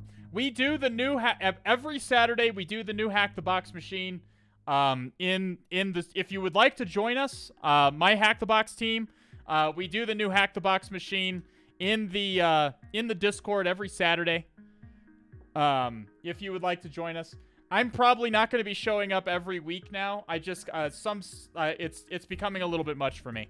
I can't really. Saturday is like the only day I get to get caught up on things now, because I stream on Sundays and I work all other days.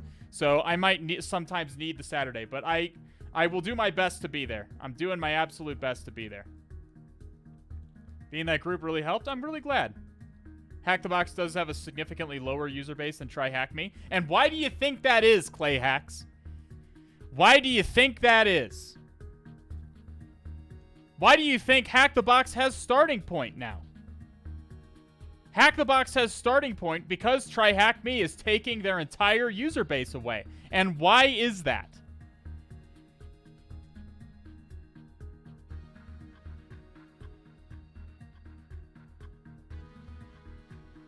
I'll answer the question for you. It's because beginners are turned off by Hack the Box because it's too difficult. Yeah.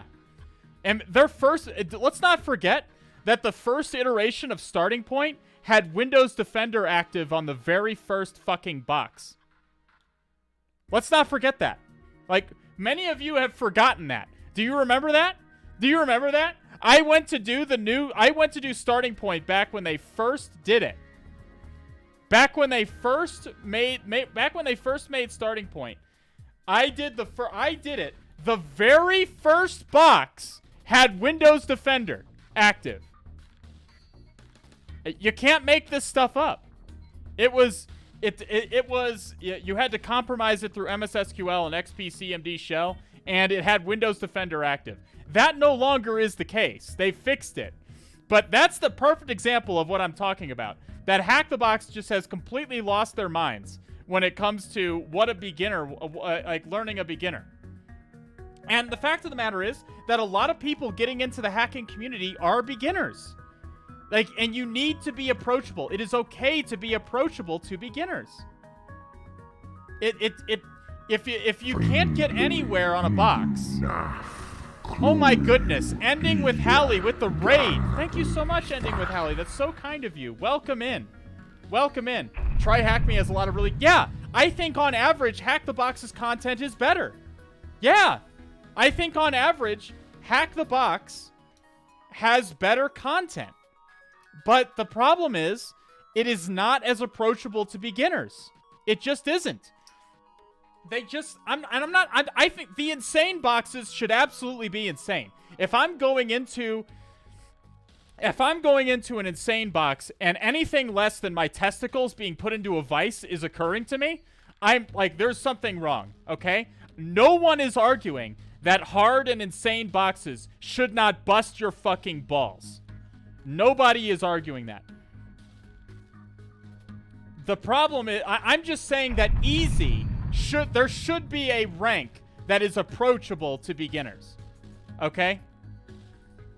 I remember when, yeah, Hack the Box has made a lot of changes recently to be more approachable to beginners. Like, you don't have to hack your way in anymore.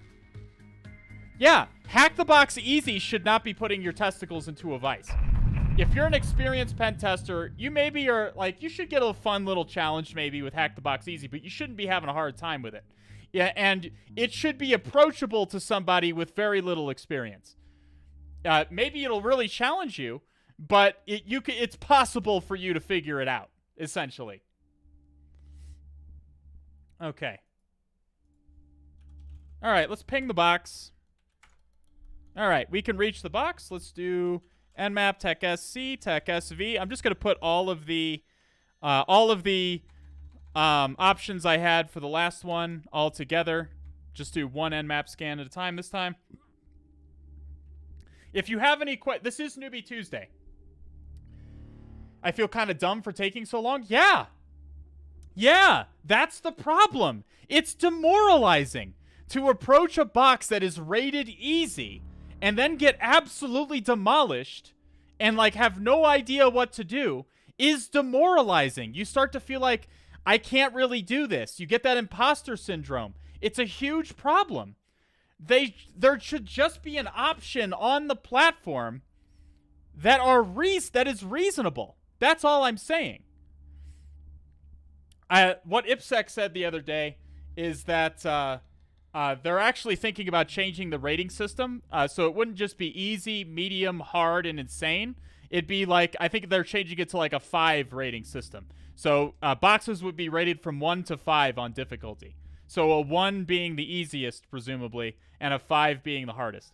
Hack the Box Imposter Syndrome? Yeah. Platform? Yeah. I'm not saying that the hard boxes shouldn't be hard. They absolutely should be. That's what I want. I want that. Okay? A lot of the best boxes on the platform are hard or insane.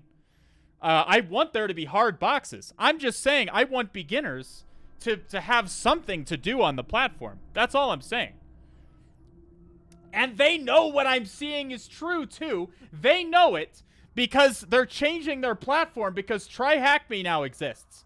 And Try Hack Me is way better at appealing to beginners. So much better. That's why I keep saying start with Try Hack Me. Hacking reminds me of Soulsborne. Yeah, get good. That's the logic behind it. And it's just as inapproachable. Like, people who come into Soulsborne games, they get absolutely fucking demolished, and then they go online asking for advice, and people are just like, get good. We're trying to get rid of that. We're like, that's not helping anything. Okay? Like, to try harder only helps to a certain degree. Oh, I have to change the box name. Thank you very much. So we see 22 and 80 open again. Let's start Go Buster. I'll change the box name after I've started Go Buster here. Go Buster. So basically, we're doing the same thing as we did before. We're doing the same enumeration we did before. No difference here. I'll change the box name here. I'm just saying I'll be honest with you. I like Hack the Box more than Try Hack Me. Don't tell anybody, okay? Don't tell the Try Hack Me people. Shh. Chat, this is just between me and you, chat, okay? Listen, nobody tell anybody. I like Hack the Box more than Try Hack Me. I like the boxes more. They're more creative. They're better. For an experienced person, they're better and more interesting, okay?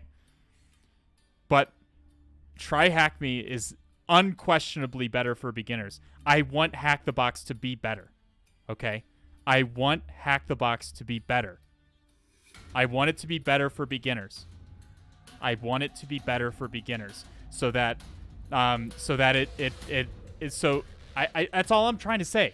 I wouldn't have raised this stink about Hack the Box if I didn't care about the platform. I do care about the platform.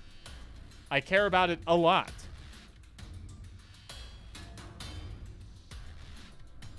I want it to be better. Hack the Box is a better platform. The boxes are much more thoughtful and interesting. With more interesting vectors of exploitation. I learn more things on Hack the Box. But for beginners get absolutely destroyed. And yeah, you could argue Starting Point exists now. And at least they've disabled Windows Defender on Starting Point. But I'm just saying there's more that can be done. They've made leaps and bounds in the past, like, year or so. But there's more that can be done. We could start with, like, being reasonable with our difficulty ratings. That's all I'm saying. All right, this looks exactly the same as the last box so far. We have the Ubuntu default page here. Ubuntu default page. We have robots.txt. Let's look at robots.txt. We do see WordPress. Admin, WordPress. Admin, not found. WordPress, not found. User, not found. Election. Okay. Does anybody not know what robots.txt is? Does anybody need me to explain what robots.txt is? Valid point. I want to say that even 90% of the Windows machines in the OSCP lab don't have Defender enabled. Yeah, because OSCP is a beginner. Is a platform for beginners. Okay? OSCP is for beginners. I think an easy hack-the-box machine should be roughly what you'd expect to see on the OSCP. That's my... I don't work for Hack the Box. This is my personal opinion. Hack the Box can make their platform whatever they want it to be. They don't have to listen to me one iota. All I'm saying is they're losing a huge amount of market share to try hack me because they're not being approachable to beginners trying to get into the platform. Okay? Don't say that. I'm scared of OSCP. You should be. I mean, OSCP, it's not to say OSCP isn't hard, but it is intended for beginners. So robots.txt is a file designed to tell web crawlers what to crawl and what not to crawl. So when a web crawler, like from Google or Bing, browses to a website, it's going to look for robots.txt first, and robots.txt is going to include pages that it's not supposed to index. So people would include a robots.txt on their website if they didn't want some pages being indexed, like admin login pages or something like that. So in CTFs, robots.txt is usually used to indicate what you should look at. In this case, we also found it via brute force. Web-based election system. I don't see any problems here. Perfect. Like, I don't see any flaws in this plan. There couldn't be any problem with having elections on a website. Not at all. This is the candidates that you will vote for. Zero participants have been voted, and the result has not been published. We see love. Is this made by the same person as did the last one? What was the last one we did? SAR? Was that the same box? Or the same box creator? Hang on a sec. Yes. Same person. Purely by coincidence, we picked the same person. How does the OSCP exam work? Yeah, you have 24 hours to root 5 boxes. Actually, there are 6 boxes on it now. Essentially. You don't have to root all the boxes, but you have 24 hours to get a certain number of points.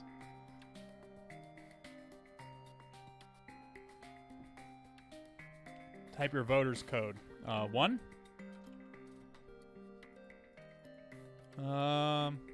Vote now. All right, let's brute force the election subdirectory. Anyone completed CRTO? I did CRTO. I haven't done the second one. The second one only just came out, and I haven't had time yet.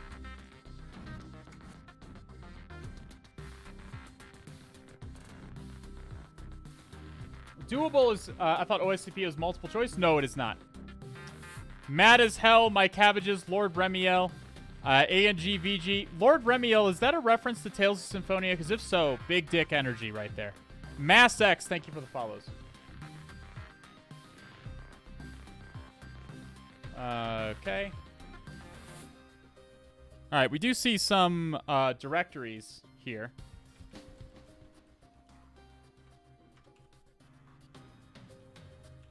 I was thinking of SysP. Yeah, SysP is not the same.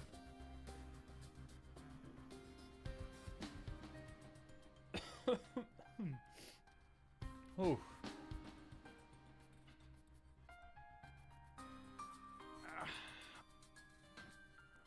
Stretching my back out a little bit.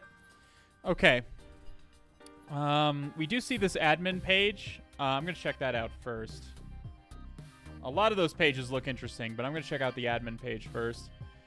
Election, web-based, type your admin's ID. 1. 2. What am I looking at? View page source.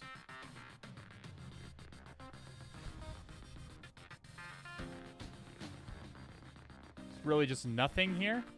What's being submitted? Is it just a JavaScript thing?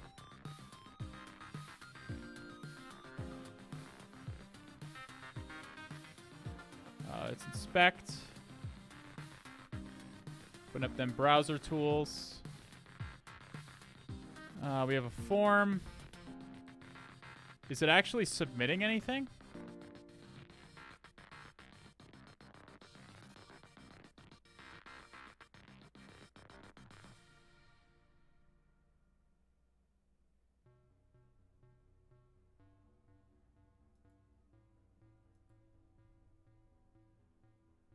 It doesn't look like it's actually doing anything.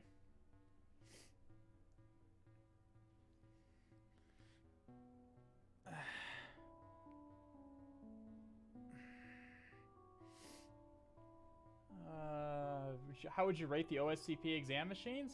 You mean how would I rate them now? I mean, I haven't taken the OSCP, and I took the OSCP in 2018. So it's been some time since I took it, and the exam has changed quite a bit. I don't know if it's any harder or easier than when I first took it. I know there's Active Directory in it, which scares some people, but honestly, card.php.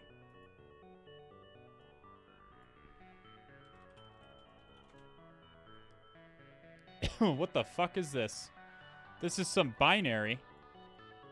Let's load up CyberChef.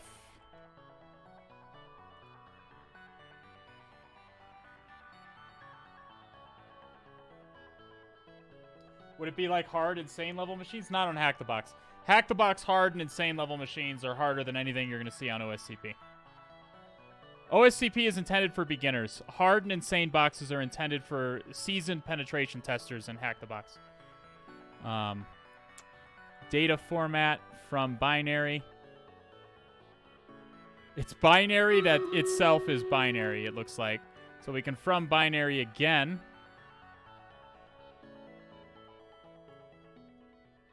And we just get, okay. A fine addition to my collection. Okay. That's so there's Hack the Box. This is an intermediate level box. Okay, well, hang on a second. This could just be a red herring. Hang on a second. Let's not get too excited. Let's just try to SSH 1 2 3 4, was it? 1 2 3 4. Copy this at 102.211. Okay. Paste that in. Permission denied. Okay, feels bad, man. Can't let you do that, Starbuck. All right, so it looks like it was a red herring, or it's possible that if we go back to admin, maybe we type 1 2 3 4 here. Oh, here we go. This is what it's for. Okay. We paste that in. There we go. Okay, we're in, boys. So I don't know. But this is okay. This is an intermediate level box. And this is easier than any Hack the Box easy box has been in like 2 years. Okay, so far. All right, so Hack the Box definitely has the steepest difficulty curve. All right, so is this some kind of known tripath election Arctic Fox? Arctic Fox is a kind of... This is leading to something out of scope. FBI, open up!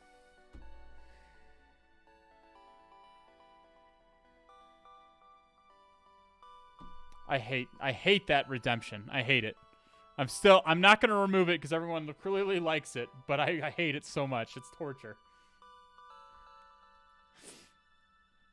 All staff. Candidates. Okay. Oh, can we upload a photo, I wonder? Okay, so we can upload a photo. Can I...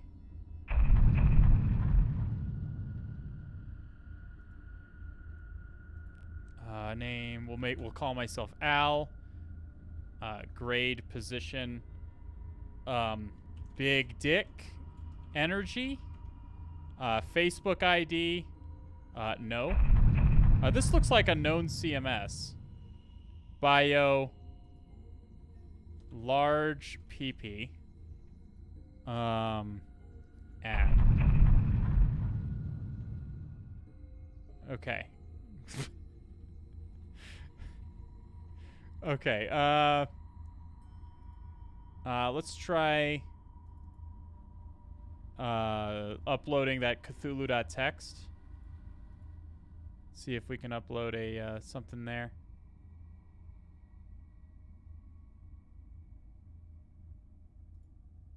Doesn't look like that worked. Okay, what is this? Election is settings? Can we get some information? System info. Logging. View logs?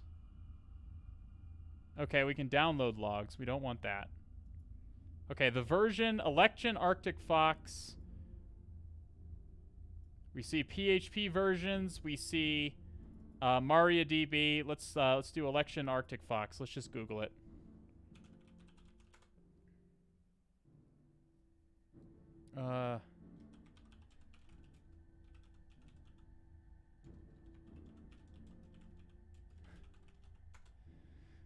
Arctic Fox exploit. Oh, perfect.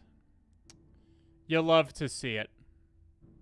And this, the version we have, it looks like, was made in 2019, and this is 2020.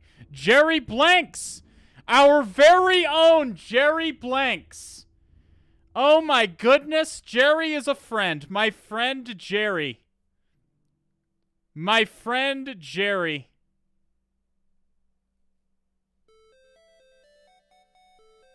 Jerry from InfoSec Prep. Very nice.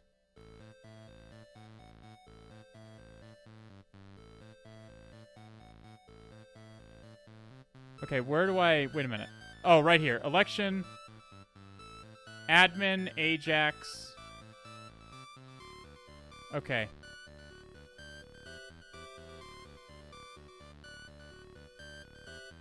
Okay. Let me look at my proxy. Let's see if we can get a...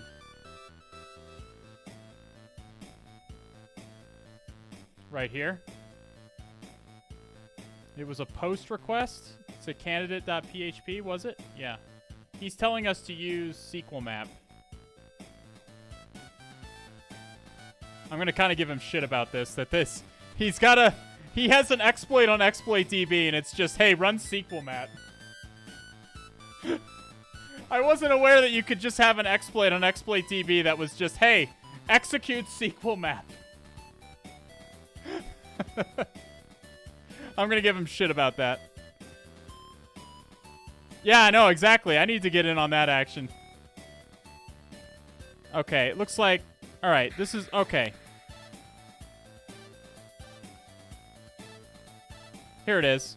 So here's the actual thing. We'll just copy this, copy to file. The SQL injection is in the ID parameter, apparently. So if we send this to repeater...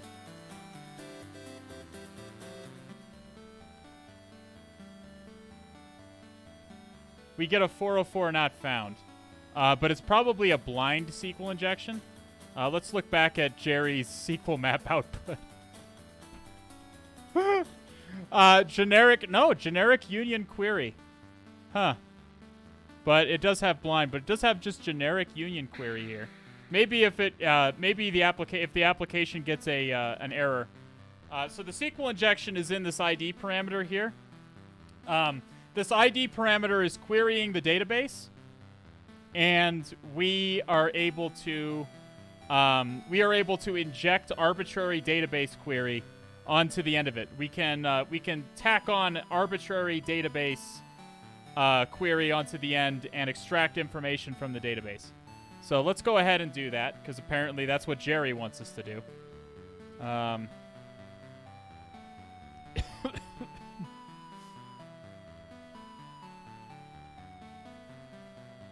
Let's right-click. Let's do copy to file.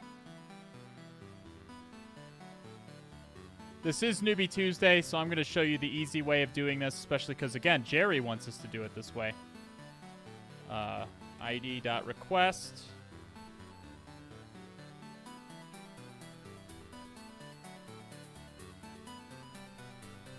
SQL map tech R for request, ID.request, and then what options? Level 5 risk C. Sure, we'll do it. We'll do it all his way, okay? We'll do it his way. All right, SQL map is doing its thing, and it immediately finds an injection. We want to skip the. It is MariaDB on the back end. We know that already. How would you go on to find it if it wasn't on ExploitDB? This looks like a well-known CMS, so I would start looking up documentation on this particular election system or whatever this is. Since we do see a database on the back end, I'd want to look for a SQL injection anyways. We don't want to keep testing the others. We are good. We'll do the PHP. That's fine. Sure.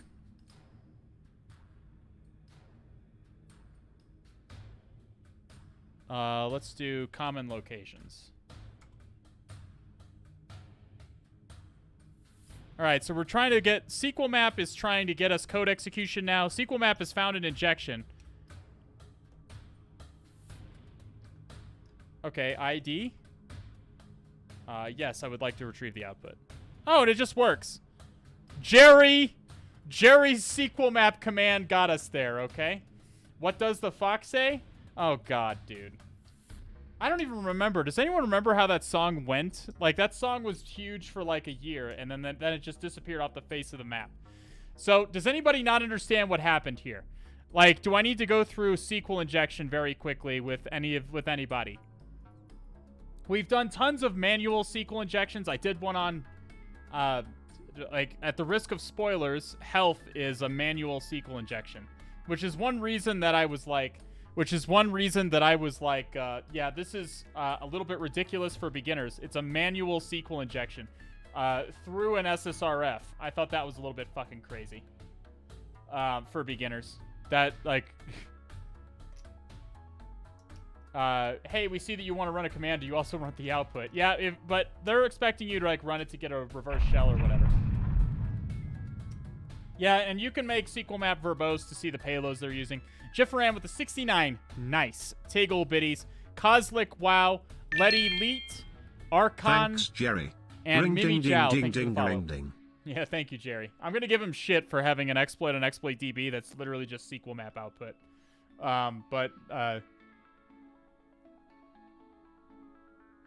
It's pretty funny that my friend Jerry Blanks, Jerry unironically is a better pen tester than I'll ever be, so I can't give him too much shit. All right, are we good? Are we good? Do people if you don't understand what just happened here, do ask. This is Newbie Tuesday, so I don't want to leave anyone in the lurch. Where are you confused? Don't be ashamed. Get in the chat and tell me.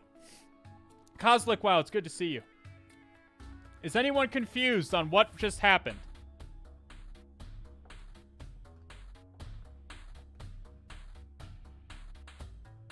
Anything? How would you manually SQLi this?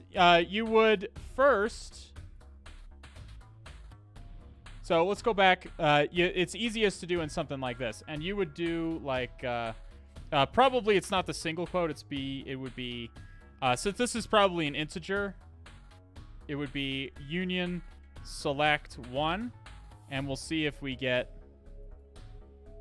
and we'll add on a comment on the end. Let's URL encode that. If we get a 404, that means we get an error, I think. So we'll try 2 columns. Okay, how many columns are there? Just so I know. 1, 2, 3, 4, 5, 6. There are apparently 6 columns. So we would continue doing this until we didn't get an error. Okay? We would continue adding on columns here. When you do a union select query, there have to be the same number of columns on this side and that side. So we continue adding columns here until we got one that was not an error. And that still is an error, even though, did I count these wrong? Oh, this is a group concat. 1, 2, 3, 4, and 5.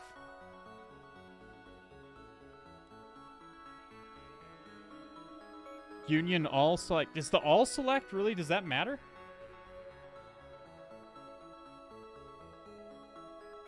It looks like I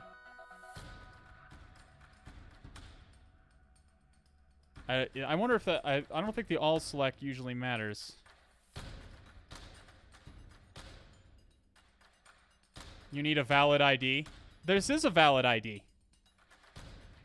I can't imagine negative 3897 is a valid ID, my dude. And this is working just fine. They're doing a concat here. So there's 5 columns, not 6. We still got a 404. We need a not valid ID. Okay, let's try a not valid ID. Oh, yeah, there you go. Okay, I guess you need a not valid ID. But if you try to do just 4 columns... Yeah, so you get the 404. You need an ID that's not valid for some reason. I don't know why. I don't know why. But if you have an ID that's not valid and then you add on another number here, you see that once we have the correct number of columns, you'd see that you can put... You see that we actually get some data returned. And so we see that 2 is appearing in the output. So let's just do... At version here, which is the identifier in SQL for the version, and you see we get a SQL version back to us. Does that make sense? That's a very simple manual SQL injection. This is pretty straightforward. Or you could just be Jerry and just put SQL map output in your exploit. Any questions about that? First time I see all select. I don't think it's all that different from union select. I don't remember how it's different off the top of my head, but it does not matter in this case. Have a good night, T-Manster. I appreciate it. From the hex text, how do you get creds? I found a page, some kind of PHP page here. I found a page, it was like card.php or something, which returns some binary. And then we decoded the binary and we got a username and a password. That's all it was. Okay, so now we can use this to get a reverse shell.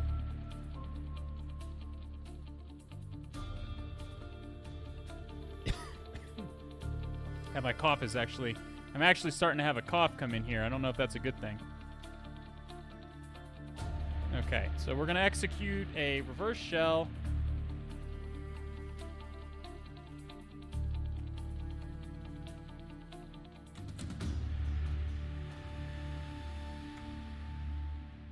No, we don't need the command output. Did we get a reverse shell? We did not. Damn it. How do I want to do this? So it's probably... I think SQL map uses like a PHP get. It's in var html at tmbedia.php.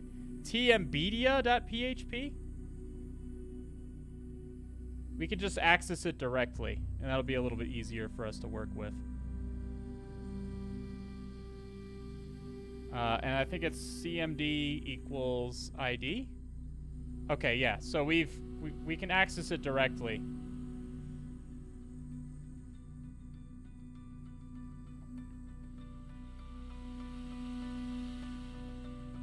Okay, so we can paste in. Oh, that's not going to be correct.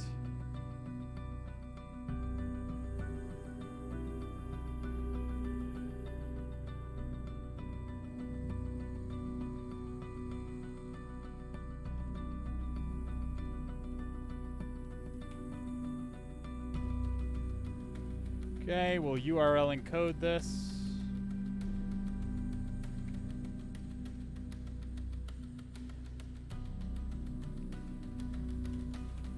And there's our reverse shell.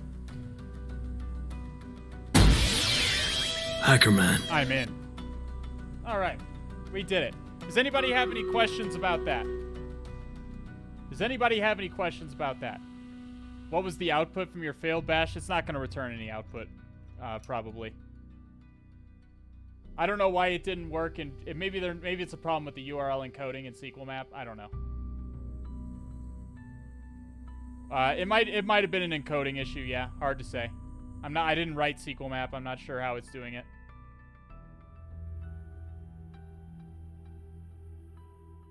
Does anybody have any questions? Nothing? Everybody gets it. Everybody knows what's going on.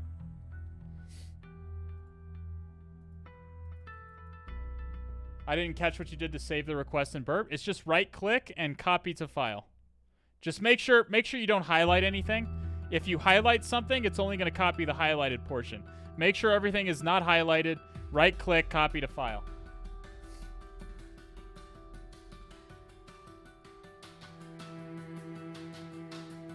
How did SQL map go from SQL injection to executing bash? So that's a good question. So the way SQL map does that is it uses, there's various ways you can get code execution through SQL injection depending on what kind of database you're injecting into. In this case, it's MySQL, or specifically a fork of it called MariaDB. MySQL doesn't have any direct way to execute code inside of it.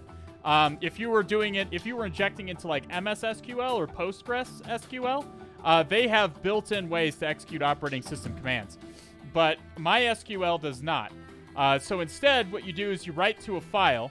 The idea is you write a file to the web root right here, and then in this case, SQL map wrote tmpbedia.php, and then it's just wrote a simple web shell to the web root and executes code that way. That's how it's doing it. Okay, Python 3-C, import pty, pty.spawn, bin bash. Okay, Control Z, stty, raw minus echo. Okay. stty-a, rows 34, columns 111. stty rows 34, columns 111. Okay. Export term equals xterm 256 color. Show. All right. All right, we're there. Any questions, chat? If this weren't a PHP server, you need something else, right? Yes. You would need to be able to write code somewhere that you could execute it. Does it use into out file? Yeah. It uses into out file in order to copy to a file, write to a file. It looks so easy. This is pretty straightforward. SQL map makes things really easy for you. Very powerful tool. That's why it's banned on the OSCP exam. All right, so let's do sudo attack L, even though www data is very unlikely to have anything. Sometimes you see silly stuff in Proving Grounds, so I want to check that first. Is there anything here that stands out to me?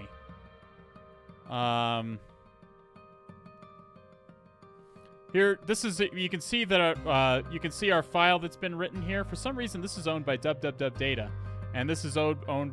Is this? That looks like more like the kind of thing that SQL map would write. Maybe this was written in the making of the box. Or no, maybe that was written first. Oh, no, this is a file upload. So SQLmap wrote this first and uploaded this file. So SQLmap actually writes this first for some reason and then uploads a web shell. I don't know why it does that.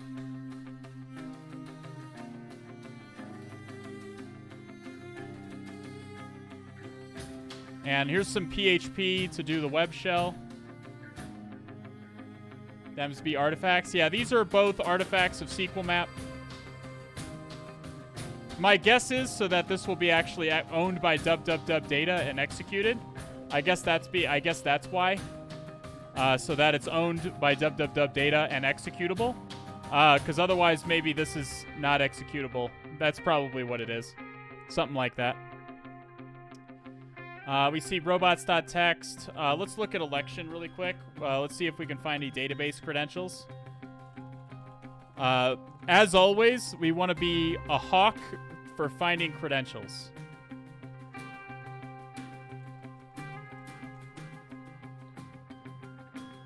Okay. Election.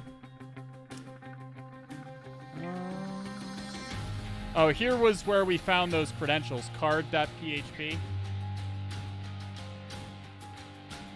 We just found this card.php, which has binary data. And if you decode this in CyberChef, you get that.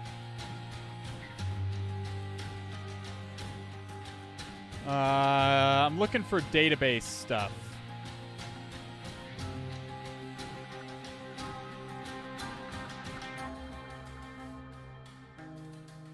Is it in data, I wonder?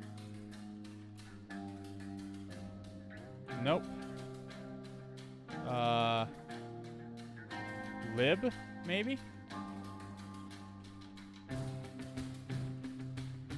Home API.php. Alright, fuck it. Let's do grep tac r, tac I for ignore case, password. Alright, let's see if we get anything here.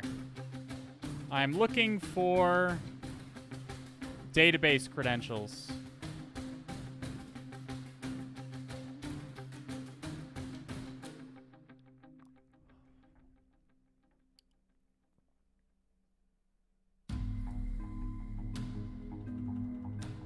There's got to be credentials for this database located somewhere.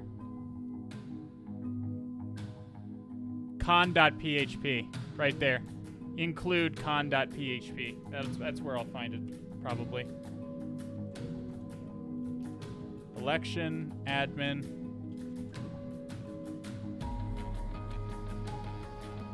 Include cat con.php. Okay, we found those credentials. A fine addition to my collection. Oh, let's try and sue. Is there a love user?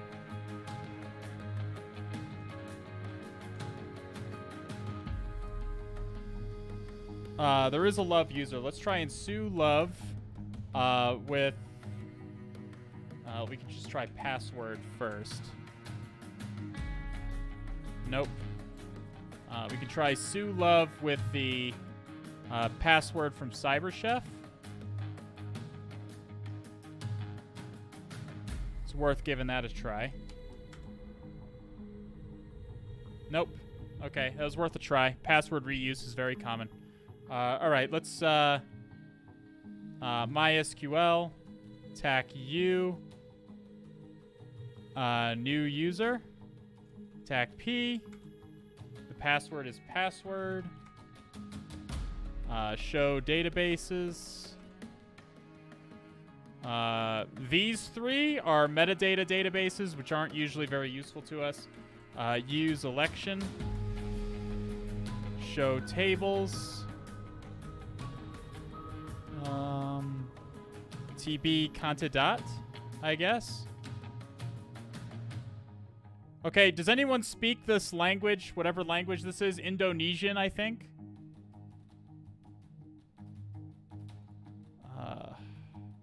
This is some kind of, this is Indonesian or something.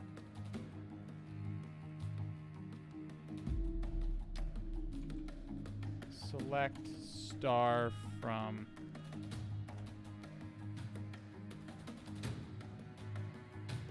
Your grep threw a password for love? Did it? Okay, well, here's the count of dots. Did it really? I was looking for database credentials, not a password for love. But if I missed that, that's on me. Where? I'm not saying it's not there. I believe you. Password 123? Where? I don't see a password for love.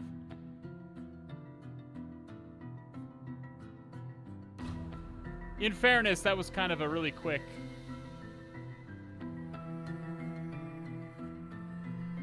Alright, hang on. We're scrolling down. What did I miss?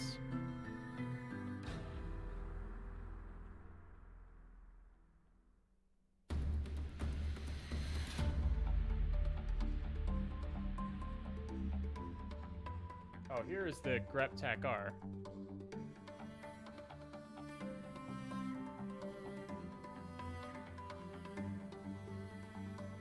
Eagle eye over here. Look, there's a lot of output.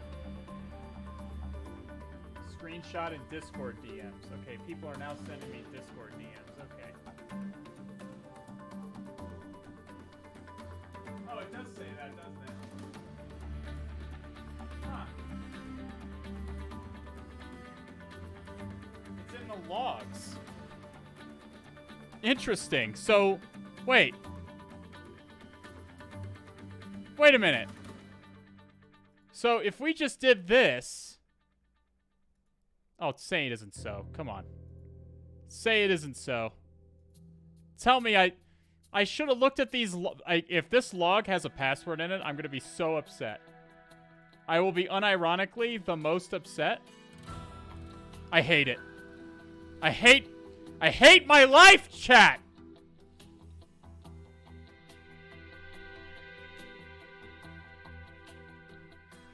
I even found the logs, and I was like, I don't want to look at that. I want to look at what the version of the software is. Like an idiot! What are you doing, step bro? I'm sorry, I didn't expect a password to just be in the logs. This is not normal. I just wanted to see what version of the software I was dealing with. Step bro? At that time, I cared more about this. Could you have just SSH'd in? Could you have just SSH'd in? I'm gonna be mad. I will be mad if I can just SSH in as love here. This is like the anti-hack the box machine. This is like everything hack the box machines are. This one is not. SSH love at...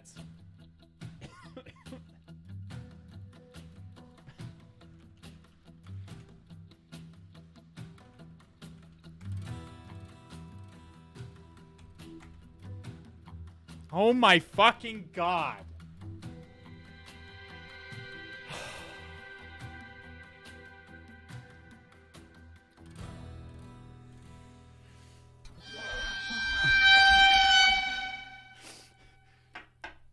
Professional red teamer, by the way. Listen, you all missed it too. Nobody here, okay?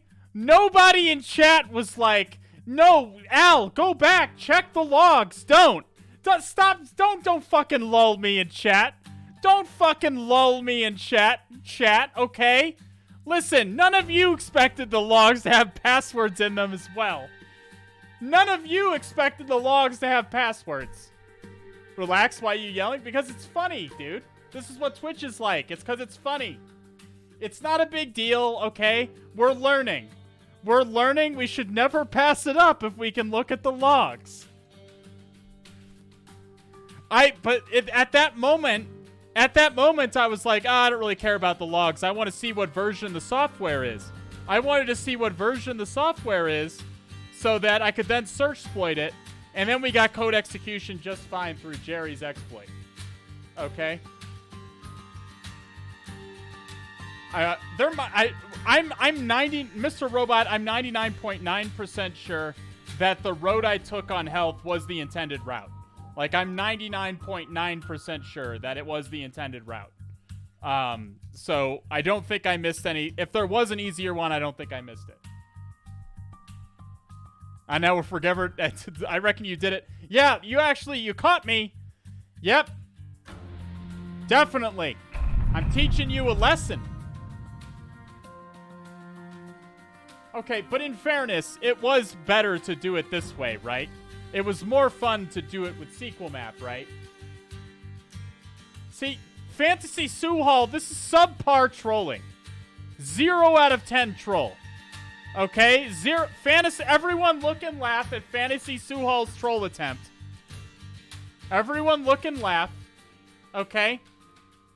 Fantasy Sue Hall thinks he's very smart. Everybody laugh at Fantasy Sue Hall. Very clever. Thwarted by thumbnails. Thwarted by the thumbnail. Okay, well, we did get access. There we go.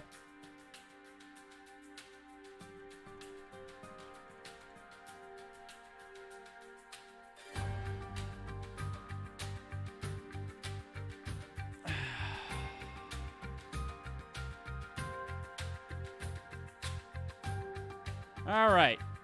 There's that is. Now let's try and find mission failed. We'll get him next time. In fairness, I do tend to think things make things harder than they need to be. But none of you saw that coming either. Okay?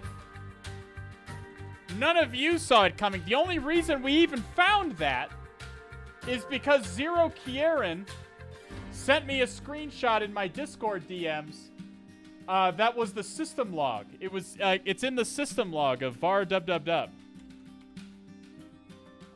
What file's it in? Election admin log system log.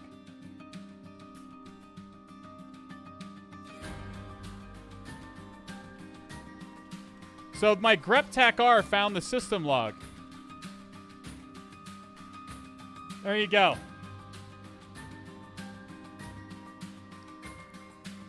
My greptac-r found the system log. That's the only reason we even found. Okay, that's the only reason we even found it. So I don't even want to hear it, chat. I don't want to hear it. Okay, we can't run sudo. Let's do find root, tac perm, tac 4000. Let's look for set UID binaries.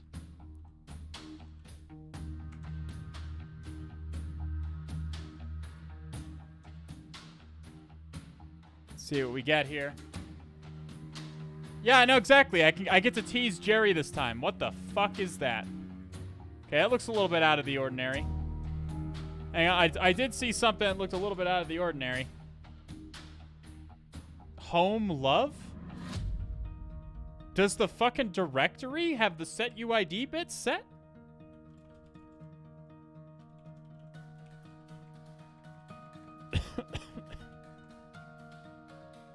Yes, it does.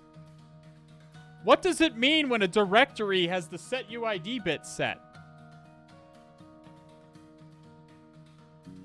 I've never seen that before. What? I didn't even know directories could have that. Okay, well, that's new.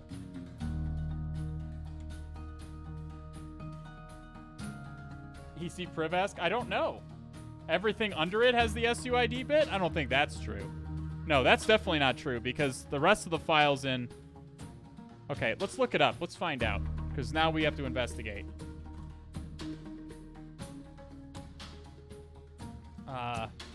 Linux directory with SUID.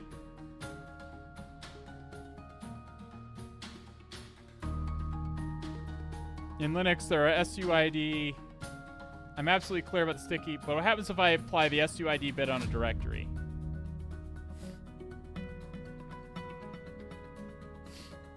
On most systems, if a directory's set group ID bit is set, newly created subfiles inherit the same group as that directory, and newly created subdirectories inherit the set group ID bit for the parent directory. On a few systems, a directory's set user ID bit has a similar effect on the ownership of new subfiles in the set user ID bits of new subdirectories. These mechanisms let users share files more easily, lessening the need to use chmod or chown. I have never seen that. I have never seen that.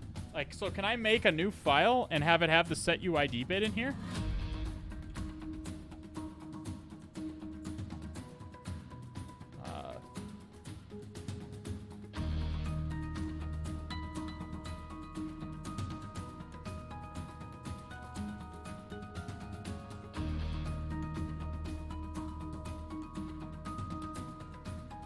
Yeah, it does not have the set UID bit.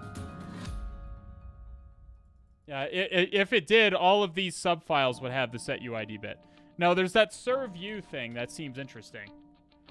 User local serve you. What the hell is serve you? I've never seen that before either. That's bizarre.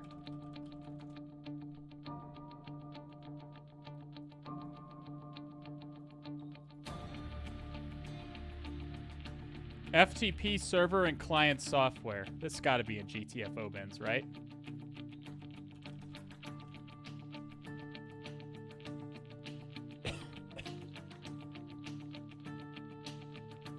Damn it. All right, well, let's see.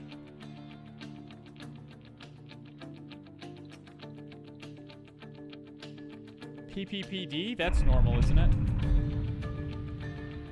Yeah. Okay. The rest of these look normal except for the fucking directory.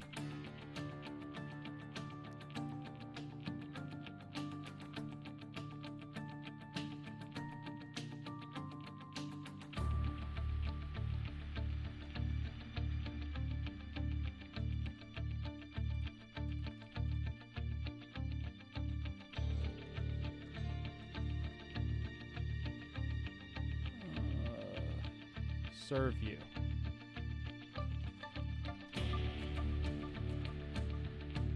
So it is a set UID elf.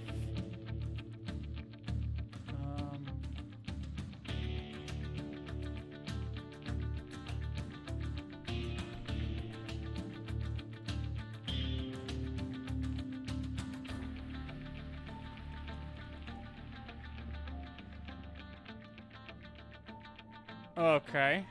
Serve you FTP server. Local root exploit. We like to see that. Is this also Jerry just telling us to run PwnKit or something?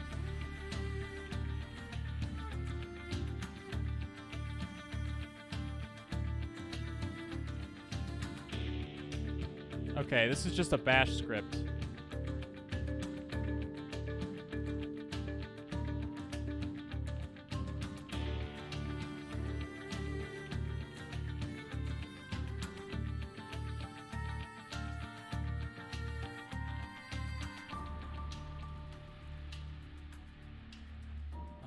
cd dev shm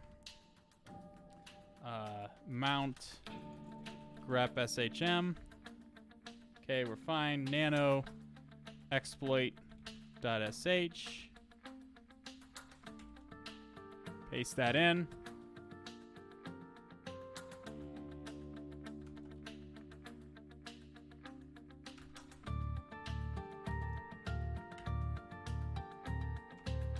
Okay. Okay. Chmod plus x exploit.sh. Exploit.sh. And there you go. So we are now root.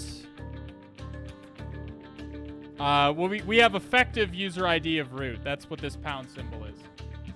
What was that, recording a macro? That was me accidentally doing the sequence to exit Vim, but in Nano. I typed the wrong keyboard sequence to exit.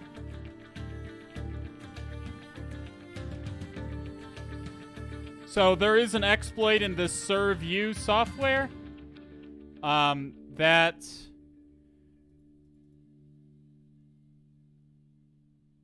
essentially writes a new, it copies SH and makes it set UID. It's copying the SH binary, making it set UID, and then executing it. And you can do that through serve you. Why in dev SHM? The shared memory directory just gets deleted on system reboot, so it's usually empty, and it's good to and it's good for making sure you clean up after yourself. It doesn't really matter. It's just commonly where I go to execute stuff from. We got proof.txt.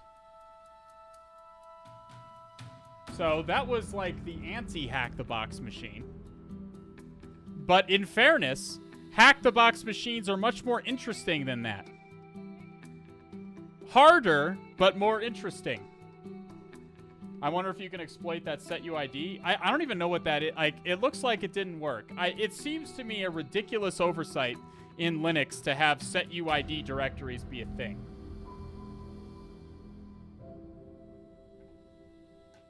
Like, I tried it. I made a new I made a new subfolder and it didn't work. I'll try it again. Let's mukdir tester. Yeah, this does not inherit. It's not inheriting the setuid binary. None of this stuff has inherited the setuids. Most real prod boxes don't reboot often enough. Yeah, I know, I get that. So you always want to clean up after yourself. It's just that dev SHM is not used very often. So it's not going to have very much in it, and so it's a good thing to put all my stuff in. Hate Handles with the 20 Tiggle Biddies, thank you so much. Vegeta, thank you for the follow. New Vito, thank you for the follow. Pablo Escopar, thank you for the follow. Cthulhu Fountain to all of you, my friends. Let's do Stream Raiders.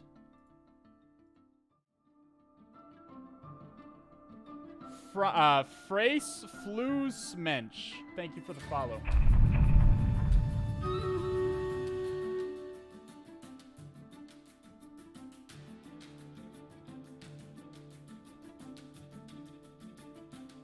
Well, on the other hand, it's not so easy to hide stuff anywhere in prod boxes because of all the alert setup and monitoring. Yeah, I mean, again, dev SHM is just a consistent directory for me to put stuff. It's as good a place as any. It's world writable. That's a good thing about it. It's always world writable. You don't have to do it there. You just have to put your stuff somewhere, and that's just where I prefer to put it.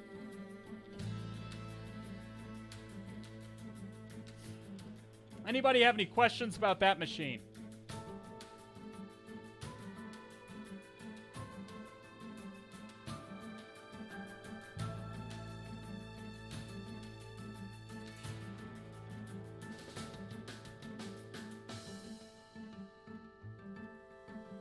Anybody have any questions about that machine, my friends? Or anything, really.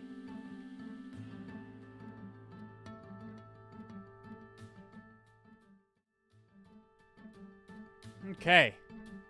All right, that was the last box we're going to do for today, friends. I don't think I'm going to try and speed run another box. I think it's probably...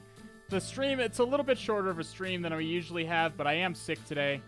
So I'm going to go lie down. Could we have gotten anywhere from the sequel map route? What do you mean? We did get somewhere. We got a shell through sequel map. We got a shell through sequel map. Who left me in the ball pit? Like, God, I can't believe that ball pits were an actual thing. It feels like if we had an adult ball pit, if there was like, I hear about people talking about having ball pits for adults. I feel like adult ball pits would just be like how to immediately get chlamydia. Like just the chlamydia pit is what you would call it.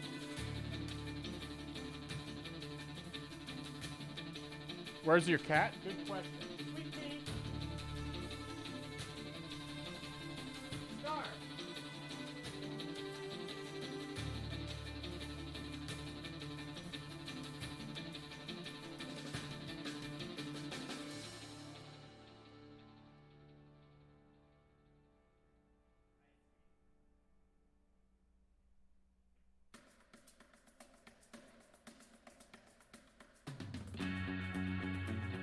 Napping in her little cat house. You've heard of the DashCon ball pit? Yeah, the one that people pissed in. Yeah, everyone's heard about the Chlamydia Pit is my new death metal band.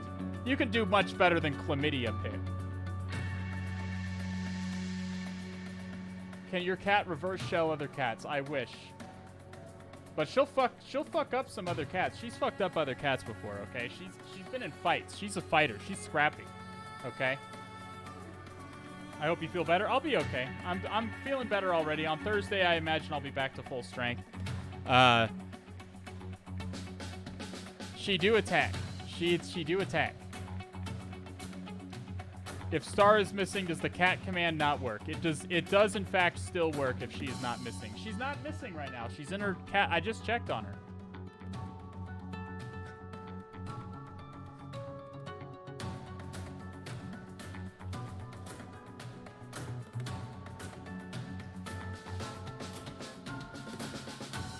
Okay. Literally an hour and a half. An hour and 40 minutes. I hate that they fucking play that shit. We just gonna raid hate handles, I guess? We could raid hate handles. Are VODs immediately available after the stream? Yes. Cat is concatenation, but good joke. It's still, it's cat. It's short for cat.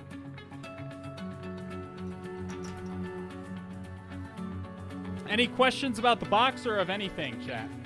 Anything at all? We'll be back on Thursday with Cthulhu Thursday. I don't know exactly what we're going to do yet. Probably something Windowsy, I guess.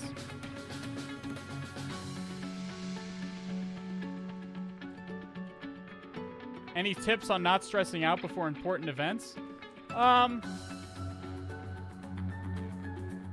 Just, like, make sure you take a day before the event to, like, decompress. Don't just try and cram or anything. Cramming doesn't really get you anywhere. Decompress, relax a little bit, center yourself, make sure you have a good night's rest. The last thing you want is to be running on less sleep than is optimal. So make sure you get that. Thanks for your video. I'll have a YouTube video coming out later this week. As soon as it's done being edited, it'll be out and ready for you. It shouldn't be that much longer. Probably, it might be today, it might be tomorrow.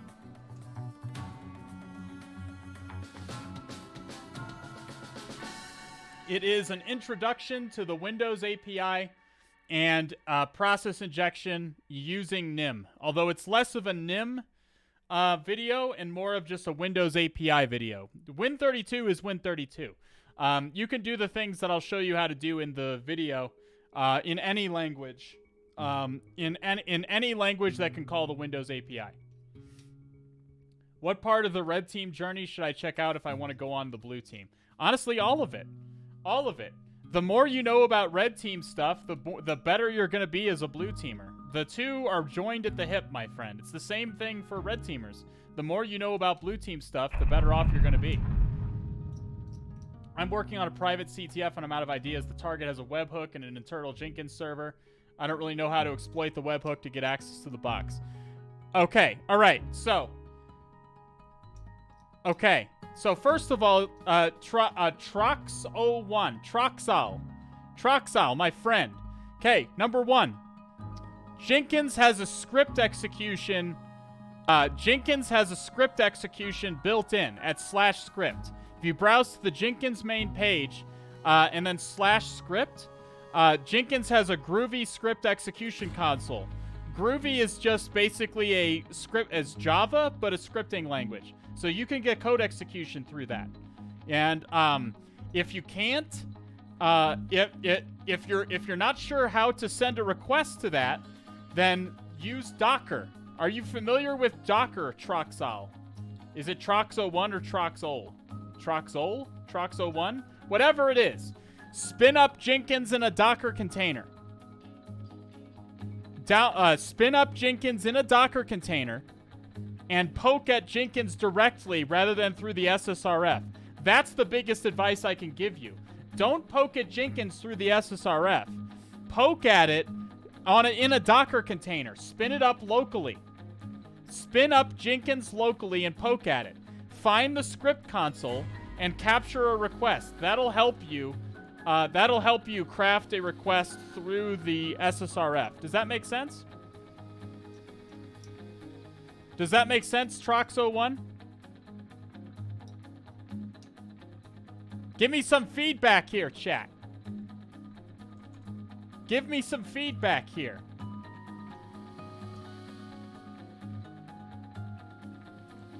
That's the best advice I can... Whenever you have an SSRF, if the SSRF is going to some service that exists in the real world and is not proprietary, like Jenkins or something like that, you want to try and spin it up locally.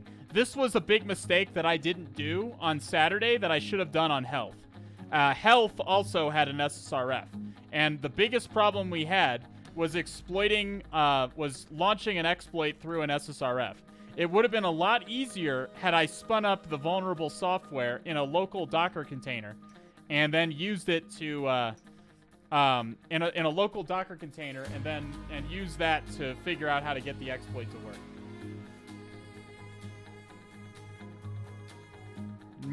Do it locally. Do it locally in a Docker container first, and then do it through the SSRF. That's the biggest advice I can give.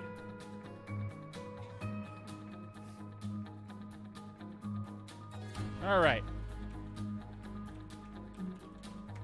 All right, we're going to be rating hate handles. Oh, by the way, if the person who asked for my Tmux config, message me on Discord again, I'll make sure I get it to you. I'm sorry that I apparently missed that message. I'm not sure how that happened. Thank you all for being here. I'm sorry I was sick today. I'm recovering fast. I'm not nearly as sick as I was when I got COVID. I don't know what I have. I just kind of feel shitty. I'll be back to full strength, I think, probably tomorrow, and if not, definitely Thursday. Bring hate handles, the dread tidings of Glad Cthulhu. Go to bed tonight knowing a little bit more than you did yesterday. I'll see you guys again when the stars are right. Have a look out for my forthcoming YouTube video, my merch. Yeah. I'll see you guys soon.